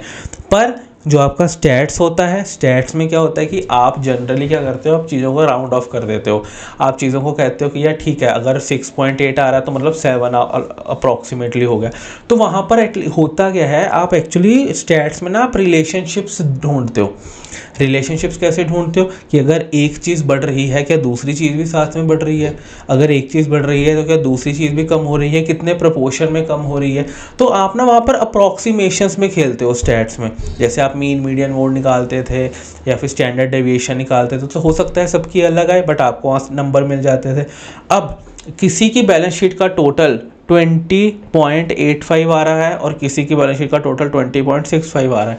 इसका मतलब है कि उसने कहीं ना कहीं गलती करी है। ठीक है, बट ऐसा स्टैट्स में नहीं होता, स्टैट्स में चीज़ें राउंड ऑफ हो जाती हैं बट अकाउंटिंग में नहीं होती। वो यहाँ पर यही बात कर रहा है कि अकाउंटिंग ना बहुत प्रिसाइज है बट जो स्टैट्स है वो इतना प्रिसाइज नहीं है। ठीक है, फिर नेक्स्ट आ जाता हूँ जी मैं मैथ्स के लिए।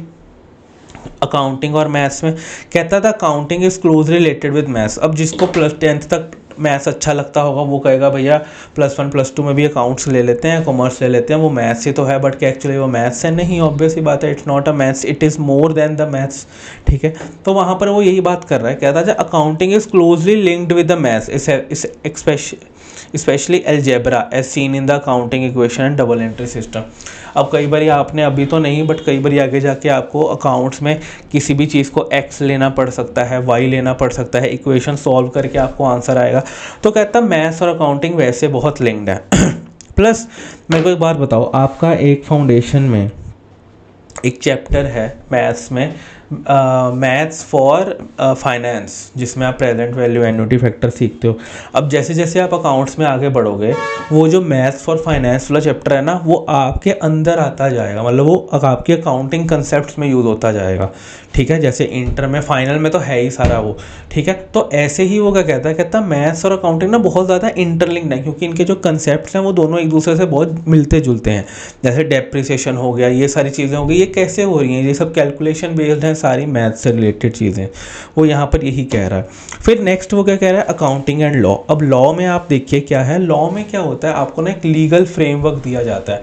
अब आप जो है लॉ फर्स्ट टाइम पढ़ रहे हो फाउंडेशन में, आपने कॉन्ट्रैक्ट एक्ट पढ़ा, सोगा पढ़ा, पार्टनरशिप पढ़ा, LLP पढ़ा, ये सारी चीज़ें आपने यहाँ पर पढ़ी हैं।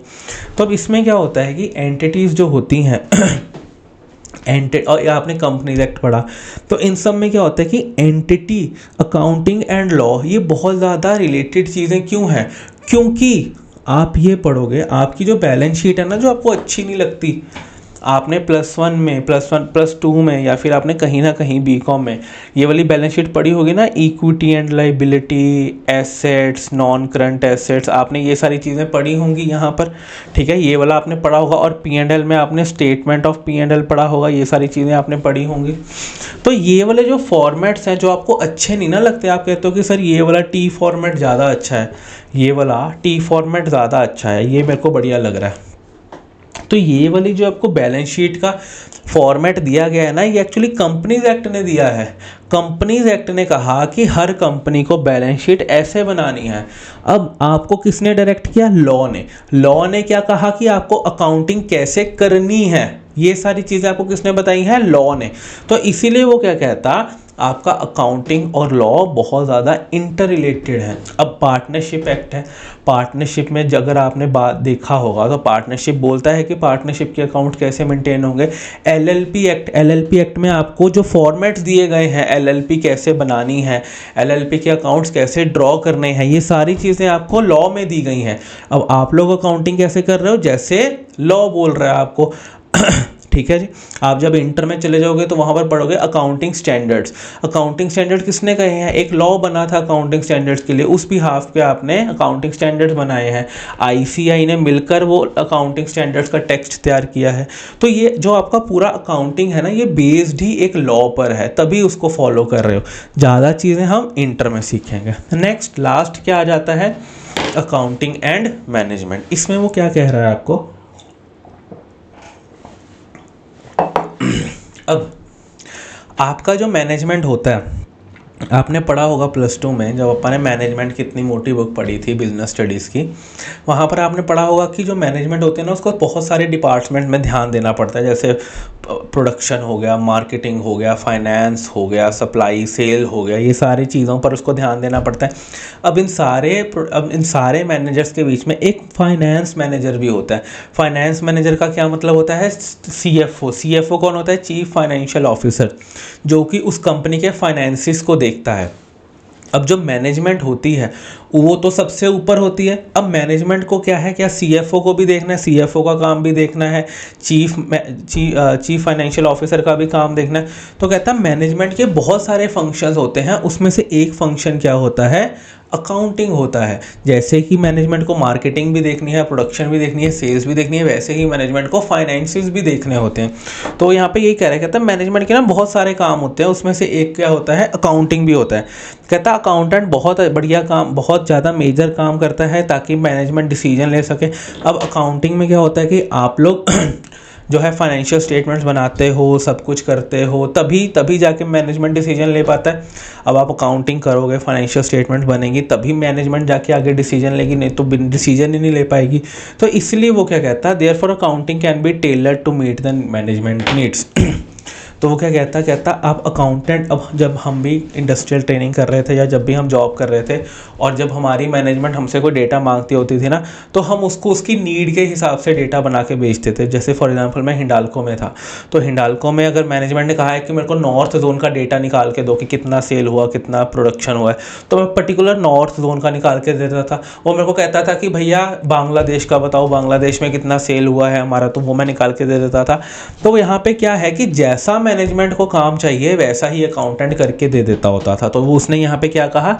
मैनेजमेंट कैन बी, तो accounting can be tailored to meet the management needs. ठीक है जी, यहाँ तक ओके हो गई। तो इन सारी चीज़ों को आपको ध्यान में रख लेना है, ज़्यादा रट्टा मारने की ज़रूरत आपको नहीं है। फिर मैं आ जाता हूँ जी लिमिटेशंस ऑफ अकाउंटिंग पे।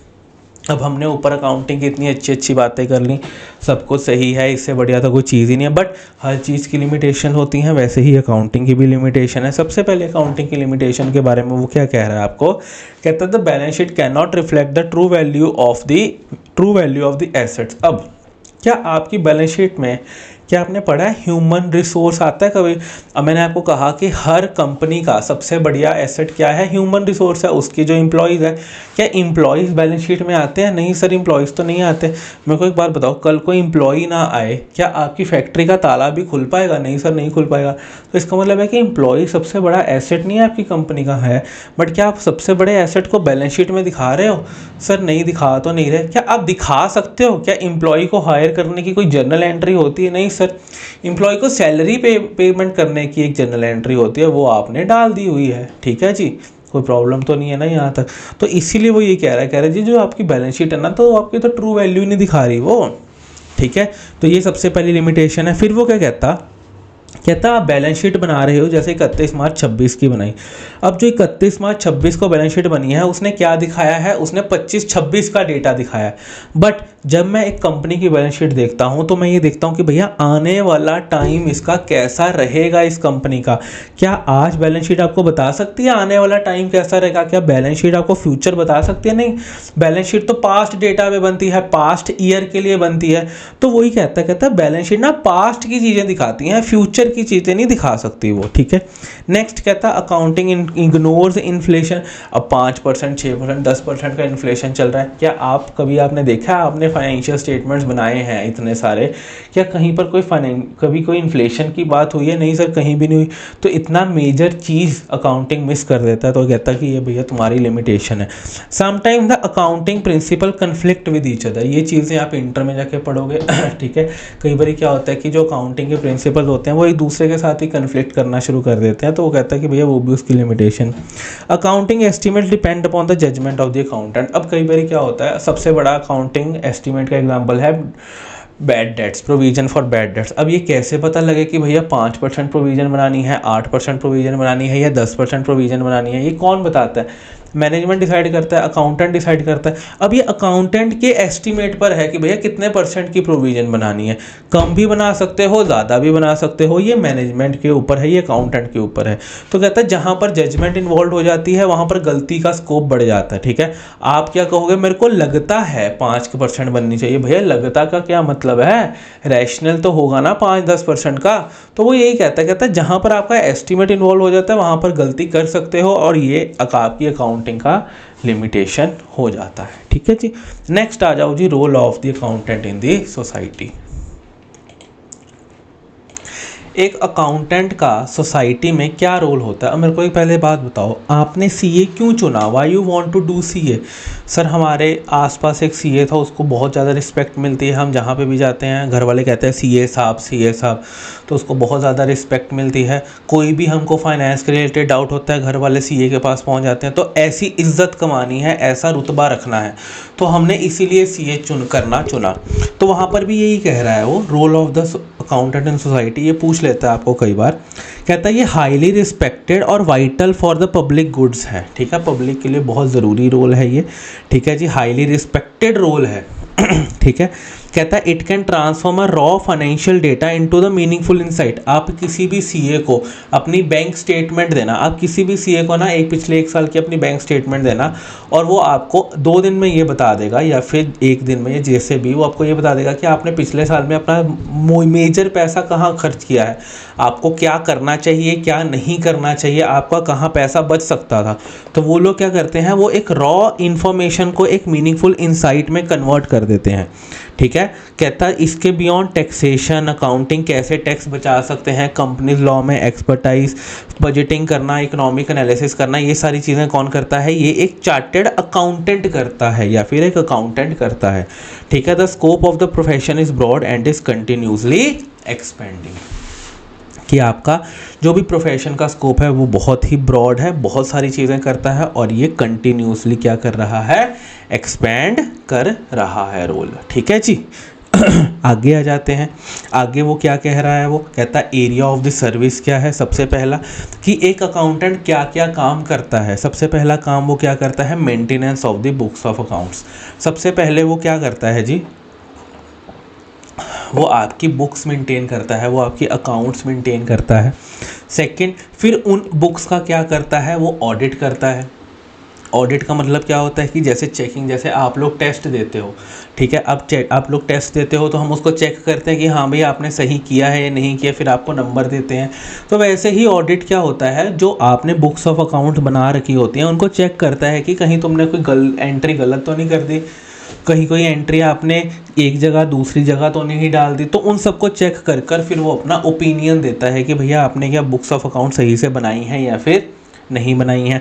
इंटरनल ऑडिट करता है। इंटरनल ऑडिट क्या होता है अब जैसे स्टैट्यूटरी ऑडिट हो गया जी, आपका फाइनल एग्ज़ाम, आपका सीए फाउंडेशन का पेपर, वो क्या होता है कि एक थर्ड पार्टी बाहर से आके आपका पेपर चेक करती है, आईसीआई चेक करवाता है आपका पेपर, और उसमें पता लगता है कि भैया आपका कैसा रिजल्ट रहा। अब उस स्टैट्यूटरी ऑडिट से पहले क्या आप लोग क्लास टेस्ट देते हो, क्या आप लोग मॉक टेस्ट देते हो? हाँ जी सर हम देते हैं।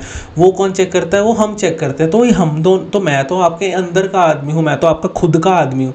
तो आपने हमको हायर कर रखा है कि सर आप हमारे टेस्ट चेक करिए और हमको बताइए क्या हमने जो जो भी हम पढ़ाई कर रहे हैं क्या वो सही से कर रहे हैं या फिर नहीं कर रहे।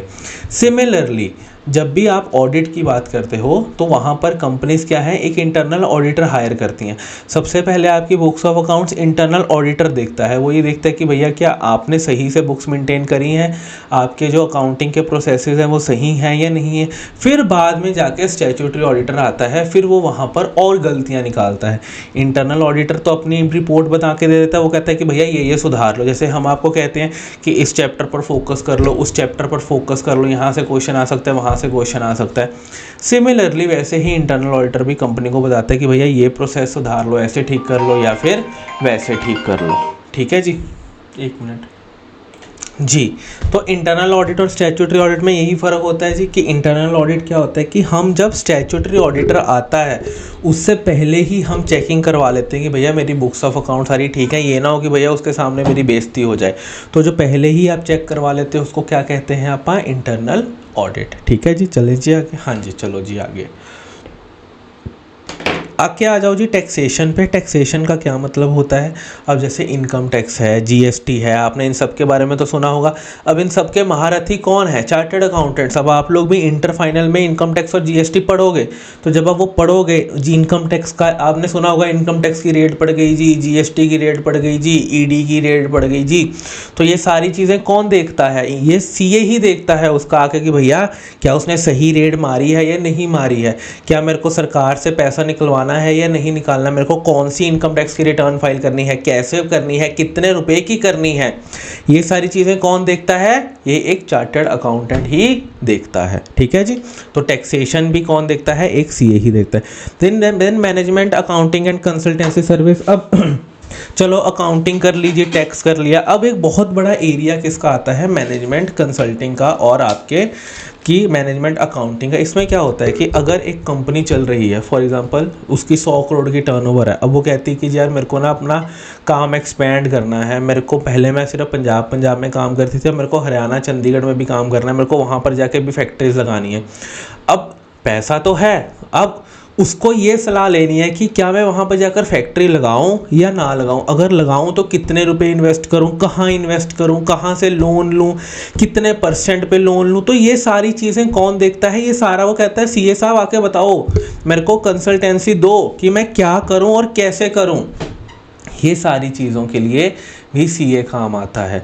बिजनेस के हर एक एस्पेक्ट के लिए आपको अकाउंटेंट की ज़रूरत है। फिर फाइनेंशियल एडवाइस होगी, आपके घर वालों ने कोई प्रॉपर्टी लेनी है, कोई इनकम टैक्स का रिटर्न फाइल करना है, कोई कैश डिपॉजिट करना है, कैश निकलवाना है, कितना निकलवाएं सर, कैसे निकलवाएं, ये सारी चीज़ें कौन बताता है? ये सारी चीज़ें अकाउंटेंट बताता है उनको। ठीक है। नेक्स्ट आता है अदर सर्विसेज।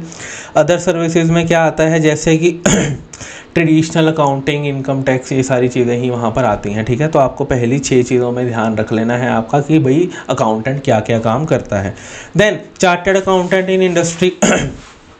अब देखो जब आप सीए क्लियर कर लोगे ना तो आपके पास बहुत सारे ऑप्शंस होंगे कि भैया एज अ चार्टर्ड अकाउंटेंट आपको कहाँ पे जाना है। सबसे पहला ऑप्शन आपके पास होगा कि मैं एक सीए ऑफिस खोल लूँ, जो कि आपने अपने घर के आसपास देखा होगा या फिर अपने आसपास जिनको देखकर आपने सीए की शुरुआत करी है तो आपने देखा होगा कि यार क्या बढ़िया ऑफिस है। तो जब आप सीए बन जाओगे तो आपके पास क्या ऑप्शन होगा? आप सीए का ऑफिस खोल लो। उसको कहते हैं सीए इन प्रैक्टिस। प्रैक्टिस का मतलब कौन है? जो इंसान आपकी जीएसटी की रिटर्न फाइल करता है, जो ये सारी चीज़ें देखता है, वो कौन होता है? Practising chartered accountant. जैसे हम भी क्या है? Practising chartered accountant. ठीक है। फिर अगर आपको प्रैक्टिस नहीं करनी तो आप किसी के वहाँ पर एम्प्लॉय बन सकते हो। वहाँ पर आप किसी भी बड़ी कंपनी में जाकर, अब जैसे मैं HSBC में था तो मैंने 2 साल कहाँ पर लगाए हैं? HSBC बैंक में जाकर नौकरी करी है। तो मैं क्या था तब? मैं प्रैक्टिसिंग चार्टर्ड अकाउंटेंट नहीं था, तो मैं क्या था तब?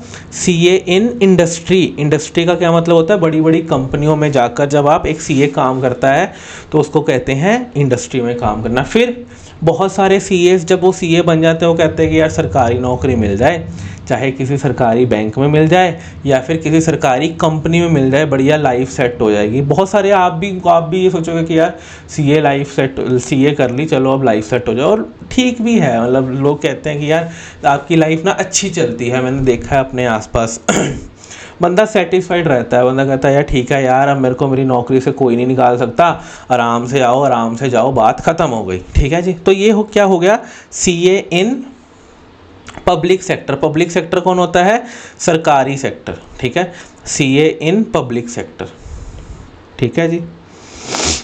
तो आपके पास, और फिर आपके पास लास्ट ऑप्शन क्या आता है कि अगर आपको बिजनेस करना है।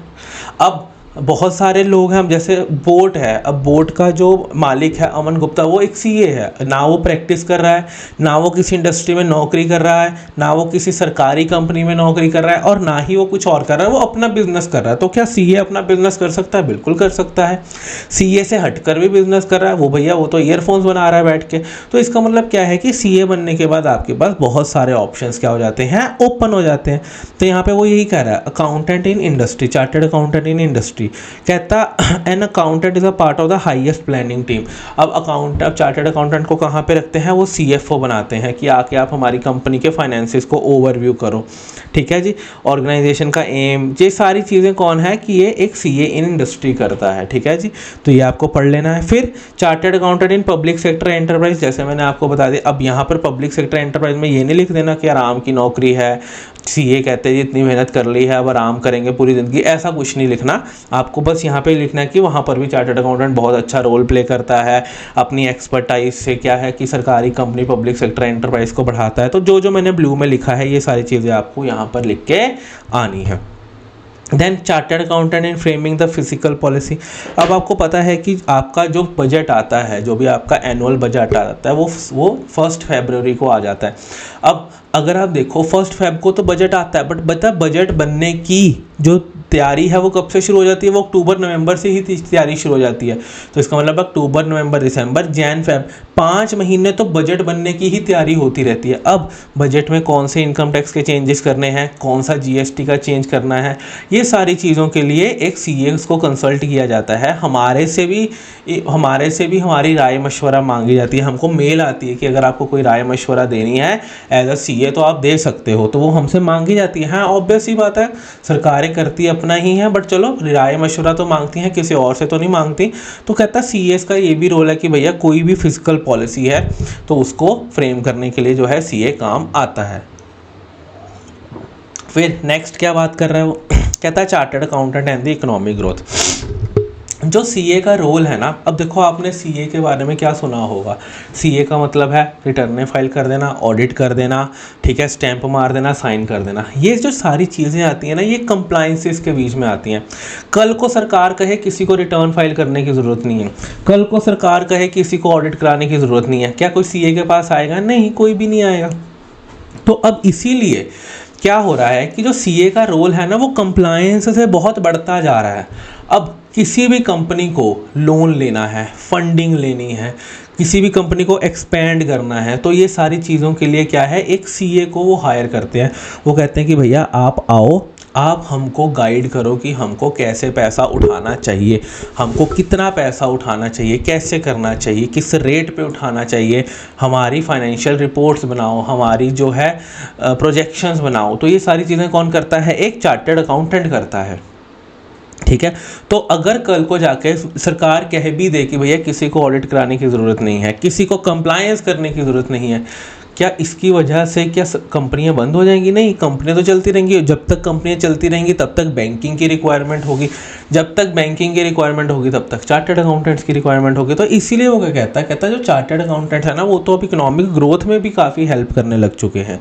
सिर्फ उनका काम सिर्फ कंप्लायंस तक, रिटर्न भरने का नहीं रह गया, बट उनका कहाँ पर काम बढ़ गया है, उनका जो है सपोर्ट द सोशल ऑब्जेक्टिव, ये सारी चीज़ों में भी जो है सीए का रोल आ चुका है। ठीक है जी, ये हमने अकाउंटेंट के बारे में पढ़ लिया। अब आ जाते हैं जी हमारे इंपॉर्टेंट कंसेप्ट पे, जो कि क्या बोलता है हमारा अकाउंटिंग प्रिंसिपल्स, अकाउंटिंग कंसेप्ट्स के बारे में बात करते हैं। ठीक है जी। ये क्या कहता है, अब देखो आप लोग अभी तक आपने +1 +2 में आपने अभी तक क्या बनाई है, अभी तक आपने अपनी फाइनेंशियल स्टेटमेंट्स बनानी सीख ली हैं, ट्रेडिंग P&L बनाना सीख लिया है, आपने उनमें बहुत सारे ये कंसेप्ट आप ऑलरेडी लगा चुके हो, ठीक है।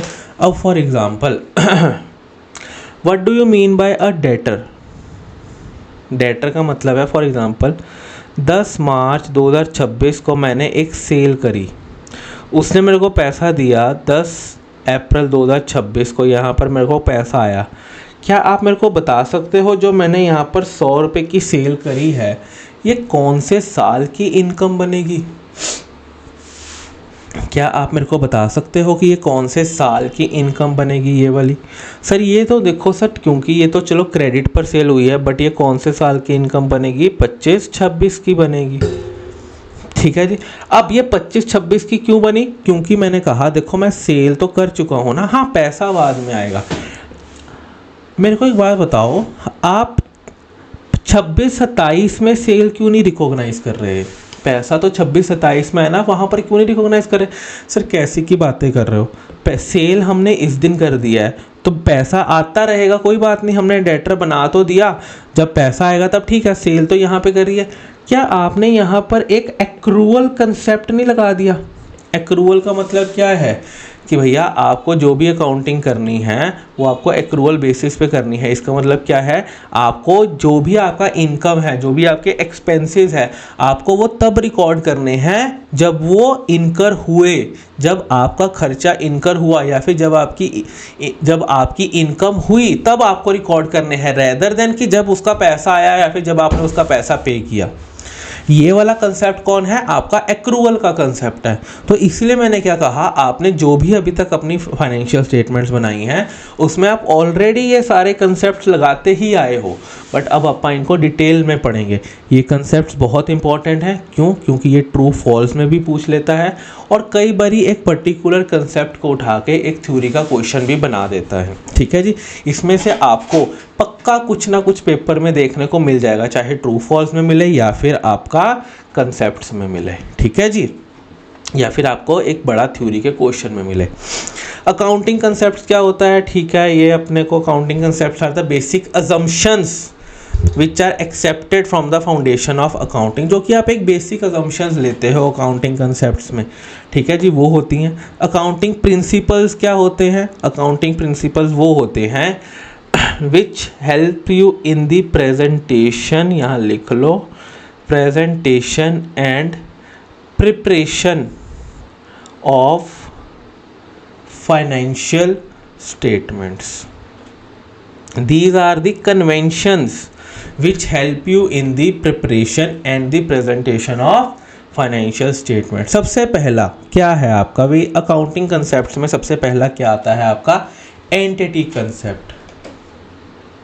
सबसे पहला कंसेप्ट क्या है जी आपका? सबसे पहले कंसेप्ट की बात कर रहा है जी, वो क्या है आपका? Entity concept. एंटिटी कंसेप्ट में क्या होता है?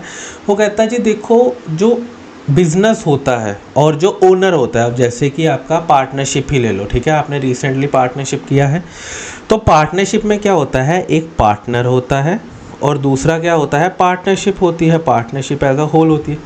कहता है जी ये दोनों ना अलग अलग एंटिटीज होती हैं। पार्टनरशिप क्या करती है? पार्टनरशिप बिजनेस करती है, और पार्टनर क्या होता है? पार्टनर बिजनेस चलाता है। तो वो क्या कहता जी जो एंटिटी है, the business enterprise is a separate entity apart from its owner. इन दोनों को सेम मत समझ लेना। रिलायंस और मुकेश अंबानी दोनों क्या हैं? डिफरेंट एंटिटीज़ हैं, उनको एक मत समझ लेना, ठीक है जी। तो एंटिटी कंसेप्ट के कहने का ये मतलब है। इसीलिए अगर आपने देखा होगा जितने भी आपने बैलेंस शीट्स बनाई हैं वहाँ पर जो आप कैपिटल लिखते हो ना, तो वो आप लाइबिलिटी साइड लिखते हो। क्यों लाइबिलिटी साइड लिखते हो? अब मेरे को बताओ, कैपिटल कौन लगाता है? ओनर लगाता है। अब जो बैलेंस शीट बन रही है वो ओनर की बन रही है या बिजनेस की बन रही है? सर बिजनेस की बन रही है।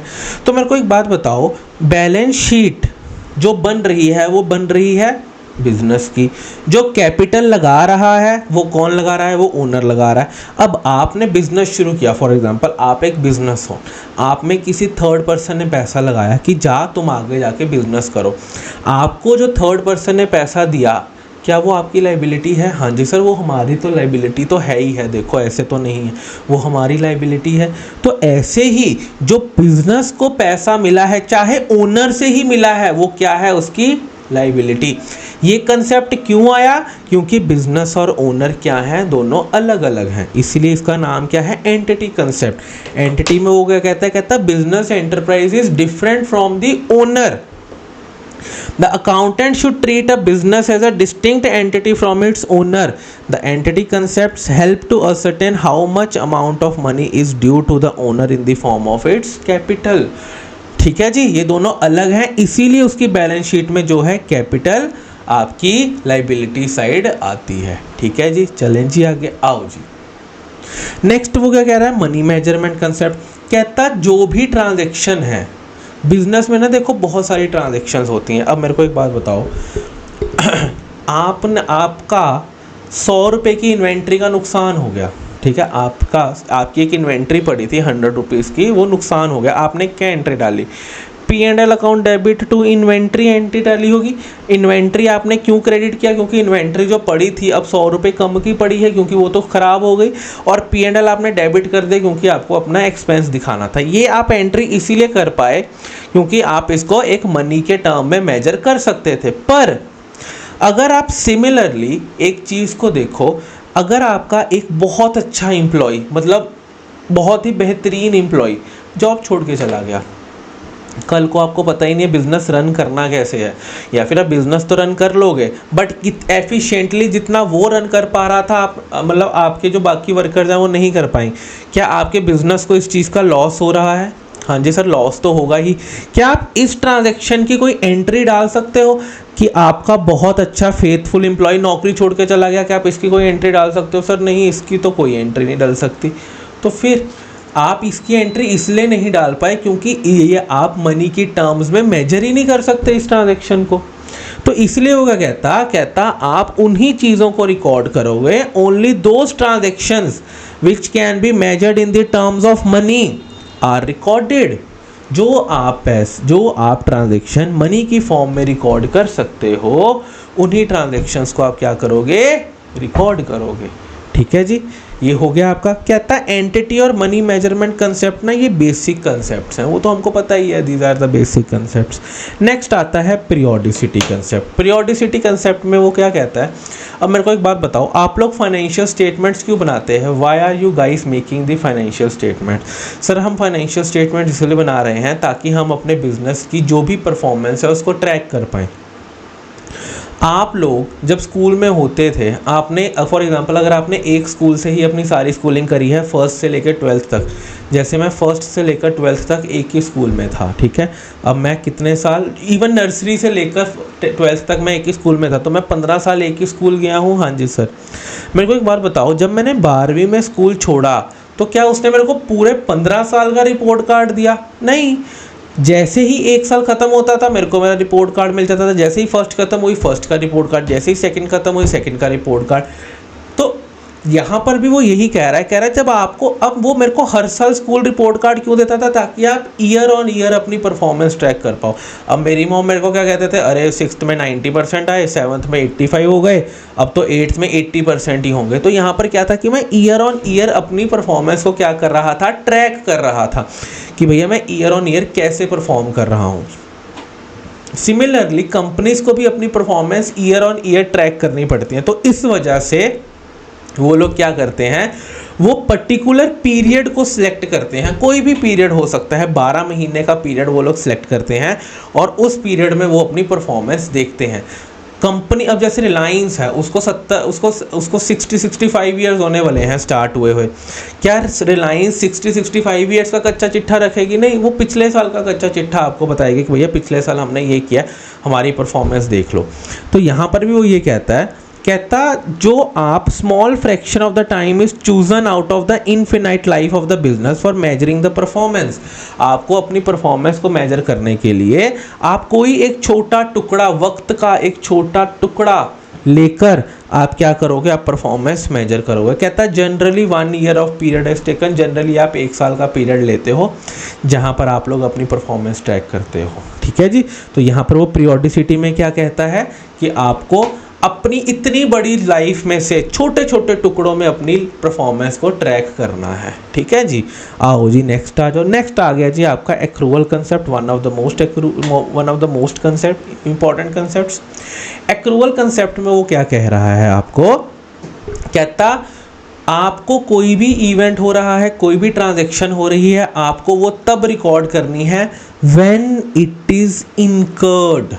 जैसे कि मैंने आपको सेल की एग्जांपल दी, अब आपने जो सेल करी है वो कब करी है, हमने 10/3/2026 को सेल करी है, बट पैसा कब आया है 10/4/2026 को।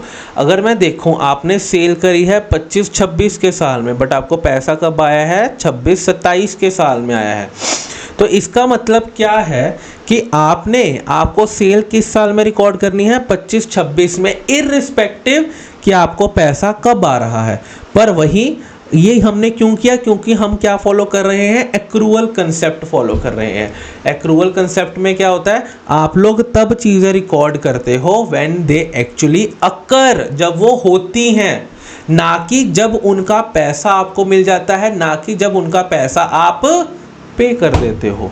ये सारी चीज़ें क्या हैं आपको एक्रूवल कंसेप्ट में ध्यान रखनी है। वर्सेस कैश कंसेप्ट में क्या होता है, कैश बेसिस में क्या होता है कि आप लोग पैसा तब पे करते हो, आप लोग उस ट्रांजैक्शन को तब रिकॉर्ड करते हो जब आप एक्चुअली में पैसा रिकॉर्ड कर रहे हो। अब अगर आप कैश कंसेप्ट को फॉलो करो तो ये सेल की ट्रांजैक्शन पता है आप कब रिकॉर्ड करोगे, 10/4/2026 को रिकॉर्ड करोगे। ठीक है जी, क्योंकि हम एक्रूवल कंसेप्ट फॉलो करते हैं तो हम कब रिकॉर्ड करेंगे 10 मार्च 2026 को। नेक्स्ट आ जाओ जी मैचिंग कंसेप्ट पे। मैचिंग कंसेप्ट का क्या मतलब है, कहता all the expenses that are related to a particular expenditure should be recorded in the same period. मतलब मेरे को एक बात बताइए, अब आपने सेल कौन से साल में रिकॉर्ड करी है सर 25-26 में। इस सेल, अच्छा ये जो सेल होती है क्या ये हमारी इनकम होती है, हाँ जी सर ये तो हमारी इनकम होती है। इस सेल को रिकॉर्ड करने के लिए आपके जो जो खर्चे हुए हैं वो भी आप 25-26 के साल में रिकॉर्ड करोगे। मैचिंग कंसेप्ट ये कहता अगर आपने रेवेन्यू एक साल में रिकॉर्ड किया है ना तो उसके रिलेटेड अगर कोई भी खर्चा है तो वो भी उसी साल में रिकॉर्ड करोगे। अगर आपने खर्चा इस साल बुक किया है तो उसके रिलेटेड जो भी रेवेन्यू है वो भी आप इस साल में ही बुक करोगे। वो ये कह रहा है आपको कि भैया जो भी आपका रेवेन्यू है अगर वो आप 25-26 में रिकॉर्ड कर रहे हो तो इसके रिलेटेड अगर कोई भी खर्चा है तो वो आप कब रिकॉर्ड करोगे, 25-26 में ही रिकॉर्ड करोगे। ठीक है, ओके हो गई जी बात। अब आइए जी नेक्स्ट पे, मैचिंग कंसेप्ट हो गया जी। ठीक है, नेक्स्ट क्या कहता है, गोइंग कंसर्न। मेरे को एक बात बताओ, आप किसी भी बिजनेसमैन को पूछो आके, अगर आपको मौका मिले अंबानी साहब को पूछो या फिर आप जो भी ऐप्स यूज़ करते हो जोमेटो के ओनर से पूछो, दीपेंद्र गोयल से, या फिर कोई भी अपने आसपास छोटे मोटे बिजनेस वाले को पूछो कि आपको क्या लगता है आपका बिजनेस आप कितनी देर तक चलेगा। वो कहेगा चलेगा क्या मतलब है, जब तक सूरज चांद रहेगा तब तक मेरा बिजनेस चलेगा। इसमें ये क्या, ये थोड़े ऐसे थोड़ी होता है, आपने ये बात सोच भी कैसे ली। तो इसका मतलब है जब भी एक बिजनेसमैन बिजनेस कर रहा होता है तो वो ये कहता है कि मेरा बिजनेस तब तक चलेगा जब तक सूरज चांद रहेगा। मतलब बिजनेस इनफिनाइटली चलता ही रहेगा, चलता ही रहेगा, चलता ही रहेगा। अब गोइंग कंसेप्ट क्या कहता है, कहता जब भी आप अपनी फाइनेंशियल स्टेटमेंट्स बनाते हो, जब भी आप अपनी बैलेंस शीट बनाते हो, बिजनेस की P&L बनाते हो, तो आप इस कंसेप्ट से बनाते हो कि बिजनेस तो चलता ही रहेगा, हमेशा चलता रहेगा, जब पता नहीं कब जाके रुकेगा, इन्फिनिटी तक चलता रहेगा। तो गोइंग कंसर्न का मतलब क्या है कि आप जब भी फाइनेंशियल स्टेटमेंट्स बनाते हो तो आप ये अज्यूम करते हो कि enterprise will be in operations for foreseeable future, कि वो पता नहीं कब तक पर चलता ही रहेगा। अगर बिजनेस को लगता है कि यार इस साल तो ऐसे तैसे निकल गया, अगला साल पता नहीं कैसे निकलेगा, पूरा निकाल पाएंगे कि नहीं निकाल पाएंगे साल, उस केस में आपकी जो फाइनेंशियल स्टेटमेंट्स बनेंगी वो बनेंगी रियलाइजेशन बेसिस पे। बहुत इंपॉर्टेंट है ट्रू फॉल्स के लिए। अगर आपको लगता है कि आपका बिजनेस नहीं चलेगा, आप अगले साल अपने बिजनेस को रोक दोगे या वो बंद हो जाएगा या किसी कारणवश वो बंद होके ही रहेगा, तो आपको आपकी फाइनेंशियल स्टेटमेंट्स कैसे बनानी है, रियलाइजेशन बेसिस पे।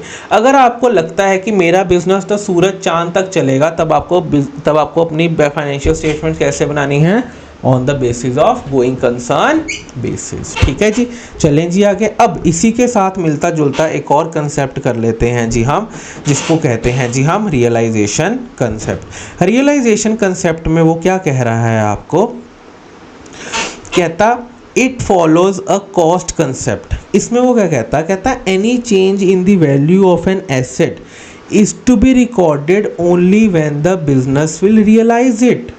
फॉर एग्जाम्पल, आपने अभी अगले चैप्टर में आके पढ़ोगे how to record the elements of financial statements.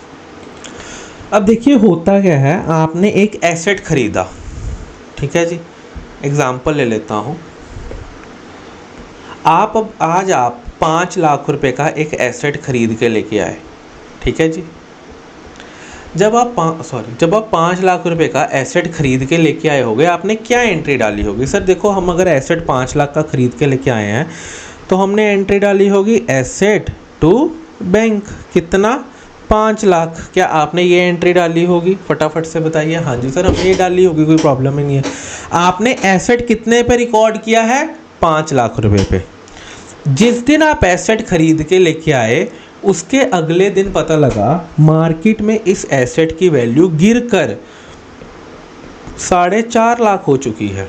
इसका मतलब क्या है कि आप आज अगर इस एसेट को मार्केट में बेचने जाओगे तो ये कितने का बिकेगा? 4.5 लाख का बिकेगा। आप अपनी बुक्स में इस एसेट को कितने का शो करते रहोगे? सर देखो, हमने 5 लाख का खरीदा है, हमने ये एंट्री डाल दी है, एसेट तो 5 लाख का ही आएगा। जब हम एसेट को इन फ्यूचर बेचने जाएंगे तब अगर कोई प्रॉफिट एंड लॉस हुआ तब रिकॉर्ड करेंगे, अभी अपने को कोई इतना मतलब नहीं है उस बात का। अच्छा जी, तो इसका मतलब क्या हो गया कि आप जो भी एसेट रिकॉर्ड कर रहे हो, आप उसको किस वैल्यू पर रिकॉर्ड कर रहे हो? हिस्टोरिक कॉस्ट पे। इस अमाउंट को क्या बोलते हैं? हिस्टोरिक कॉस्ट बोलते हैं, जिस पर आपने अपने एसेट को रिकॉर्ड किया है। लिख लो इसको कहीं पर, आप भूल जाओगे। और ये 4.5 लाख की वैल्यू को क्या बोलते हैं? रियलाइजेशन वैल्यू, कि आपका एसेट इतने पर क्या होगा? रियलाइज होगा। क्या होगा यहाँ पर? इतने पर आपका एसेट रियलाइज। ठीक है जी। तो अब इस केस में आपका ये कंसेप्ट क्या कहता है रियलाइजेशन का? कहता when the asset is recorded at a cost, for example at 5 lakh, जैसे हमने 5 लाख का एसेट रिकॉर्ड किया, even if its current cost is 15 lakh, accountant anticipate the decrease in the value they count, and but if there is an increase in the value they ignore it। अब इसमें वो क्या कह रहा है realisation concept में? अभी तक आपको क्या पता है? सर देखो, हमने 5 लाख का एसेट रिकॉर्ड किया है और ये 5 लाख पर ही आएगा, कोई मैटर ही नहीं करता कि भैया कैसे आ रहा है, कितना आ रहा है, ये मैटर नहीं कर रहा। मेरा एसेट 5 लाख पे आएगा, मैं इससे बिल्कुल ओके रखता हूँ। बट अगर आप अपनी फाइनेंशियल स्टेटमेंट्स को रियलाइजेशन बेसिस पर बना रहे हो, किस बेसिस पर बना रहे हो? रियलाइजेशन बेसिस पे। आप अपनी फाइनेंशियल स्टेटमेंट को रियलाइजेशन बेसिस पर कब बनाते हो?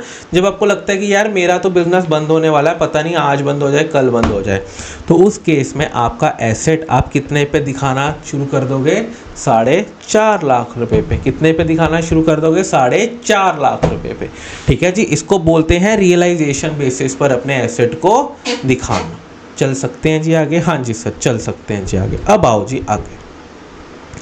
रियलाइजेशन कंसेप्ट हो गया। हाँ, अगर कल को जाके आप जिस दिन एसेट खरीद के लेके आए 5 लाख का, कल को जाके ये एसेट 6.5 लाख का हो गया, ठीक है, कल को जाके ये एसेट 6.5 लाख का हो गया, चाहे आप रियलाइजेशन बेसिस पे बनाओ, चाहे आप गोइंग कंसर्न पे बनाओ, आप अपने एसेट को इंक्रीज्ड अमाउंट पर नहीं दिखाओगे, क्योंकि आपका प्रूडेंस का जो कंसेप्ट है वो क्या कहता है कि सारे एंटिसिपेटेड लॉसेस को तो ले लेना बट एंटिसिपेटेड गेन्स को मत लेना। तो सिमिलरली वो क्या कहता अगर आपने 5 लाख का एसेट खरीदा और ये 5 लाख के एसेट की वैल्यू हो गई 4.5 लाख, तो आप रियलाइजेशन बेसिस पे फाइनेंशियल स्टेटमेंट्स बना रहे हो तो ऐसे ले लो, या फिर मैं आपको लिखवा ही देता हूँ, आप बना रहे हो गोइंग कंसर्न बेसिस पर, और ये है आपका रियलाइजेशन बेसिस। आपने एसेट को परचेज किया है 4.5 लाख पे। केस 1 आपके एसेट की वैल्यू 6.5 लाख हो गई। केस 2 आपके एसेट की वैल्यू 4.5 लाख हो गई। गोइंग कंसर्न बेसिस पर आपने 5 लाख का एसेट खरीदा है। गोइंग कंसर्न बेसिस पर आप अपने एसेट को 5 लाख पे दिखाओगे, यहाँ पे भी 5 लाख पे दिखाओगे और यहाँ पर भी आप 5 लाख पे ही दिखाते रहोगे। अब रियलाइजेशन बेसिस पर आप यहाँ पे 5 लाख का दिखाओगे, यहाँ पर भी आप 5 लाख का दिखाओगे और यहाँ पर आप क्या कर दोगे, 4.5 लाख का एसेट कर दोगे। ये बात कर रहा है वो, ठीक है जी, कि आप अगर आपने 5 लाख का एसेट परचेज किया और आपने गोइंग कंसर्न है तो 5 लाख पे दिखाते रहोगे। आप कहोगे यार मैं क्यों ही बदलूं, मेरा बिजनेस कहीं पर जा रहा है जो मैं अपने एसेट की वैल्यू बदलूं। बट जब आप रियलाइजेशन पर आते हो, 5 लाख का एसेट खरीदा है तो 5 लाख, फर्स्ट 6.5 लाख हो गया तो भी 5 लाख। अगर आपकी एसेट की वैल्यू 4.5 लाख हो गई तो ये आप 4.5 लाख पे नीचे ले आओगे। ठीक है जी, चल सकते हैं जी आगे। हाँ जी, आओ जी। अब नेक्स्ट वो क्या कह रहा है, रियलाइजेशन हो गया। नेक्स्ट वो क्या कह रहा है, कॉस्ट कंसेप्ट। कहता value of the asset is to be determined on the basis of historic cost, that is acquisition cost. अब मैंने आपको ये समझा दिया कि हिस्टोरिक कॉस्ट का मतलब क्या होता है, एक्विजिशन कॉस्ट, जितने पर आप अपने एसेट को क्या करते हो, एक्वायर करते हो। ठीक है जी, तो ये वही बता रहा है। कहता है जी इसके डिसएडवांटेज क्या है। सबसे पहले इन्फ्लेशनरी सिचुएशन, जब जैसे ही इन्फ्लेशन आएगी तो उस सिचुएशन में क्या होगा, आपकी सारी प्राइजेस, कमोडिटीज़ के प्राइजेस इंक्रीज हो जाएंगे, सब कुछ इंक्रीज हो जाएगा। बट अब इसी केस में ले लो, आपने गोइंग कंसर्न को हिस्टोरिक बेसिस पे दिखाया, आपके एसेट की वैल्यू ज़्यादा हो गई, इन्फ्लेशन हो गई, बट आप फिर भी 5 लाख पे दिखा रहे हो। आपके एसेट की वैल्यू 4.5 हो गई बट आप फिर भी 5 लाख पे दिखा रहे हो। क्यों दिखा रहे हो, क्योंकि आप गोइंग कंसर्न फॉलो कर रहे हो आप, और आप इन सबको किस पर दिखा रहे हो, हिस्टोरिक कॉस्ट पर। किस पर दिखा रहे हो, हिस्टोरिक कॉस्ट पर। ठीक है जी, आओ जी नेक्स्ट वो क्या कह रहा है, ये हो गया dual aspect concept. Dual aspect concept का मतलब क्या होता है, ड्यूअल एस्पेक्ट कंसेप्ट का ये मतलब होता है कि भैया आपका जो बुक कीपिंग है या फिर जो आपका जो भी आप डबल एंट्री की डालते हो, जो भी आप डबल एंट्रीज डालते हो, उसमें आप हमेशा 2 एस्पेक्ट्स को कवर करोगे। पहला कौन सा होता है आपका डेबिट, दूसरा कौन सा होता है क्रेडिट। तो आप जब भी डबल बुक कीपिंग मेंटेन करोगे तो आप हमेशा 2 एस्पेक्ट्स को रिकॉर्ड करोगे। कौन से डेबिट और credit. Every transaction has 2 aspects. Conservatism का मतलब क्या होता है कि भैया आप हमेशा ना कंजर्वेट कौन होते हैं, कंजर्वेट जैसे कि हमारे बड़े बुजुर्ग, हम कहते हैं ना यार इनके तो सोच बड़ी कंजर्वेटिव है, ये बड़े ज़्यादा हमेशा नेगेटिव सोचते हैं, ये हमेशा लड़का लड़की को सिर्फ एक ही नज़र से देख सकते हैं, लड़का लड़की एक अच्छे दोस्त भी तो हो सकते हैं। तो ये सारी चीज़ें क्या होती हैं, कंजर्वेटिज्म में आ जाती हैं। तो यहाँ पर कंजर्वेटिज्म का मतलब क्या होता है, कहता एक अकाउंटेंट को भी ना कंजर्वेटिव होकर आगे बढ़ना पड़ता है। कैसे कंजर्वेटिव होना पड़ता है, क्यों, जो अगर अकाउंटेंट को लग रहा है कि फ्यूचर में जाकर मेरे को घाटा होने वाला है, तो फ्यूचर का घाटा तो वो आज रिकॉर्ड कर लेगा, record all the anticipated losses. अगर आपको लगता है फ्यूचर में जाके कोई घाटा होने वाला है तो आप उसको आज ही रिकॉर्ड कर लो। बट अगर आपको लगता है कि फ्यूचर में जाके मेरे को कोई इनकम, बम्पर इनकम होने वाली है, उसको आज रिकॉर्ड मत करना, उसको तभी रिकॉर्ड करना जब वो हो जाएगी। कंजर्वेटिज्म यही होते हैं ना, आपके घर वाले हमेशा नेगेटिव सोचते रहते हैं, अरे तुम अकेले मत ट्रैवल करो, तुम ये मत करो। तो जो चीज़ें उनको लगता है लॉस करने वाली हैं उनको वो आज ही कंसीडर कर लेते हैं। अगर उनको लगता है कि तुम कल को जाके फर्स्ट आ जाओगे या फिर तुम अगर टॉप कर जाओगे तो वो किसी को नहीं बताते, वो कहते हैं हाँ चलो जब करोगे तब बात करेंगे, क्योंकि वो कोई भी फ्यूचर के प्रॉफिट को एंटीसिपेट ही नहीं करना चाहते। हाँ, फ्यूचर का अगर कोई लॉस उनको लग रहा है तो वो आज एंटीसिपेट कर रहे हैं। ठीक है जी, तो ये हो गया आपका कंजर्वेटिज्म का कंसेप्ट। इसमें कौन से आ जाते हैं आपके, प्रूडेंस और न्यूट्रलिटी और फेथ रिप्रेजेंटेशन। आपको ये तीनों चीज़ें लिख के आनी है। प्रूडेंस का क्या मतलब होता है कि भैया आपको देखना है कि आपको सारे एंटीसिपेटेड लॉसेस को अकाउंट फॉर करना है बट किसी गेन को नहीं करना। न्यूट्रलिटी का मतलब क्या होता है कि आपको अनबायस्ड ओपिनियन रखना है। फेथफुल रिप्रेजेंटेशन का मतलब क्या होता है, आपको सारी चीज़ों को फेथफुली एनालाइज कर आगे चलना है। जब भी अगर ये पेपर में आता है कंजर्वेटिज्म तो ये आपको पूरा लिख कर आना है। नेक्स्ट, नेक्स्ट आ जाता है आपका जी कंसिस्टेंसी का। कंसिस्टेंसी में वो क्या कहता है आपको, कहता है आप जो भी अकाउंटिंग पॉलिसीज़ अपनाओगे, जो भी आप कंसेप्ट को फॉलो करोगे, ट्राई करना कि वो आप अगले साल भी उसको फॉलो करो। फॉर एग्जांपल, मैंने इस साल जो अपनी बुक्स ऑफ अकाउंट्स बनाई वो मैंने बनाई है एक्रूअल बेसिस पे। मैंने कहा कि यार जब भी मैंने सेल करी, चाहे जब मर्जी पैसा आए, मैं तो उसको अभी के अभी रिकॉर्ड कर लूँगा, कोई बात नहीं, जब भी होगा तब भी होगा। पर अगले साल मैंने कहा यार प्रूडेंट मतलब एक्रूअल ना थोड़ा अजीब है, काम करता हूँ मैं कॉस्ट बेसिस पे शिफ्ट हो जाता हूँ। तो पिछले साल आपने एक्रूअल करा, इस साल आप कॉस्ट पे आ गए। क्या आपको लगता है आप दोनों सालों की फाइनेंशियल स्टेटमेंट्स को कंपेयर कर पाओगे? नहीं कर पाओगे। पहले आपने जो सेल रिकॉर्ड करी है वो एक्रूअल पे कर रखी है, दूसरे साल आपने जो सेल रिकॉर्ड करी है वो कॉस्ट पे कर रखी है, दूसरे साल आपने सिर्फ उसी को सेल माना जिसका पैसा आ गया, पहले साल आपने उसको सेल मान लिया जो आपने गुड्स बेच दिया, चाहे क्रेडिट पे बेचा हो चाहे कैश पे बेचा हो, दूसरे साल वो सेल आ रही है जो सिर्फ कैश पे है। क्या आपको लगता है ये दोनों चीज़ें कंपेयर हो सकती हैं? नहीं सर, कंपेयर तो नहीं हो सकती। इसका मतलब क्या है कि आप अपनी अकाउंटिंग कंसेप्ट को लेकर कंसिस्टेंट ही नहीं हो। तो यहाँ पे यही कह रहा है कि भैया आपको अगर अपनी फाइनेंशियल स्टेटमेंट्स को कंपेयर करना है तो आपको अपनी जो भी अकाउंटिंग पॉलिसीज़ हैं उनको कंसिस्टेंटली फॉलो करना पड़ेगा।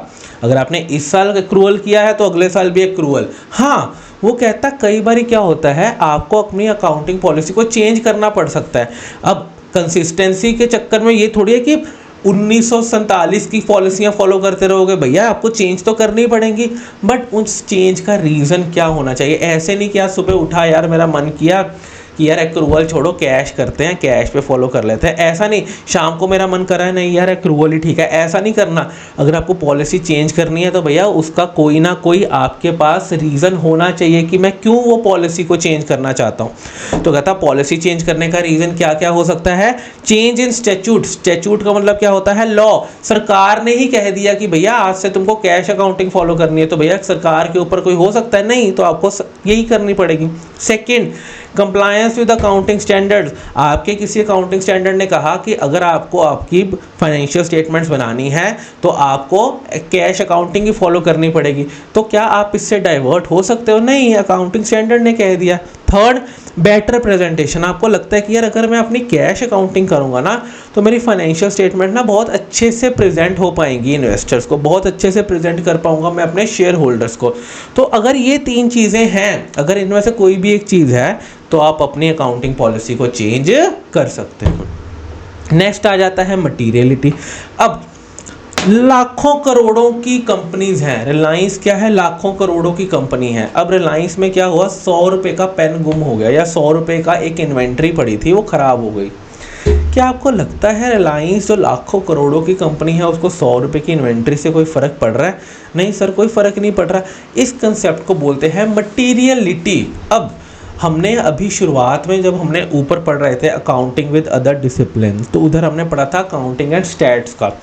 अकाउंटिंग एंड स्टैट्स में हमने क्या देखा था कि अकाउंटिंग ना बारीकियों में बहुत चला जाता है। अकाउंटेंट पॉइंटों का फ़र्क है जी, 1 रुपये का फ़र्क है जी, 2 रुपये का फ़र्क है जी, बट जो स्टैट्स होता है वो अप्रॉक्सीमेशन पे चलता है, वो आपकी डायरेक्शन देखता है।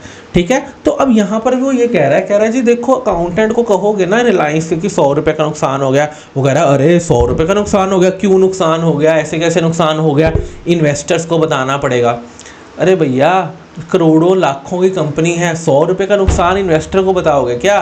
तो वो यहाँ पे यही कह रहा है मटीरियलिटी क्या कहता है, materiality permits the other concept to be ignored if the effect is not considered material, it is an exception to the full disclosure। बहुत इंपॉर्टेंट है आपके ट्रू फॉल्स के लिए। एक ना फुल डिस्क्लोजर कंसेप्ट होता है। फुल डिस्क्लोजर कंसेप्ट में क्या होता है, वो आपको कहता है कि आपको आपकी फाइनेंशियल स्टेटमेंट्स में सारी चीज़ें दिखानी है, चाहे जो मर्जी हो जाए। आपका 100 रुपये की इन्वेंट्री नुकसान हुआ ना, वो भी दिखाओ। तो फुल डिस्क्लोजर कंसेप्ट क्या कहता है, आपको सारी चीज़ें डिस्क्लोज करनी है अपने फाइनेंशियल स्टेटमेंट में। बट मटीरियलिटी क्या कहता है कहता देखो रिलायंस जैसी बड़ी कंपनी में हर सेकंड में कुछ ना कुछ नई चीज़ हो रही है। क्या आप हर सेकंड की खबर इन्वेस्टर्स को देते रहोगे क्या? मेरे पास रिलायंस का शेयर है, मैं तो उसकी बैलेंस शीट देखता हूँ। मेरे को नहीं पता आज मुकेश अंबानी ने क्या किया, मेरे को नहीं पता आज जो उनकी कंपनीज हैं उन्होंने कितना प्रॉफिट कमाया, मैं तो साल के एंड में देखूंगा। तो वो क्या कहते हैं आप मटीरियलिटी का मतलब ये है कि आप सिर्फ उन्हीं चीज़ों को डिस्क्लोज करो जो कि कंपनी को बहुत ज़्यादा इफेक्ट कर रही हैं। अब आपने भी कई बार देखा होगा, आप इरिटेट हो जाते हो ना, अरे यार मेरे को छोटी छोटी चीज़ें मत बताओ, मेरे को क्या लेना देना, आप खुद हैंडल कर लो।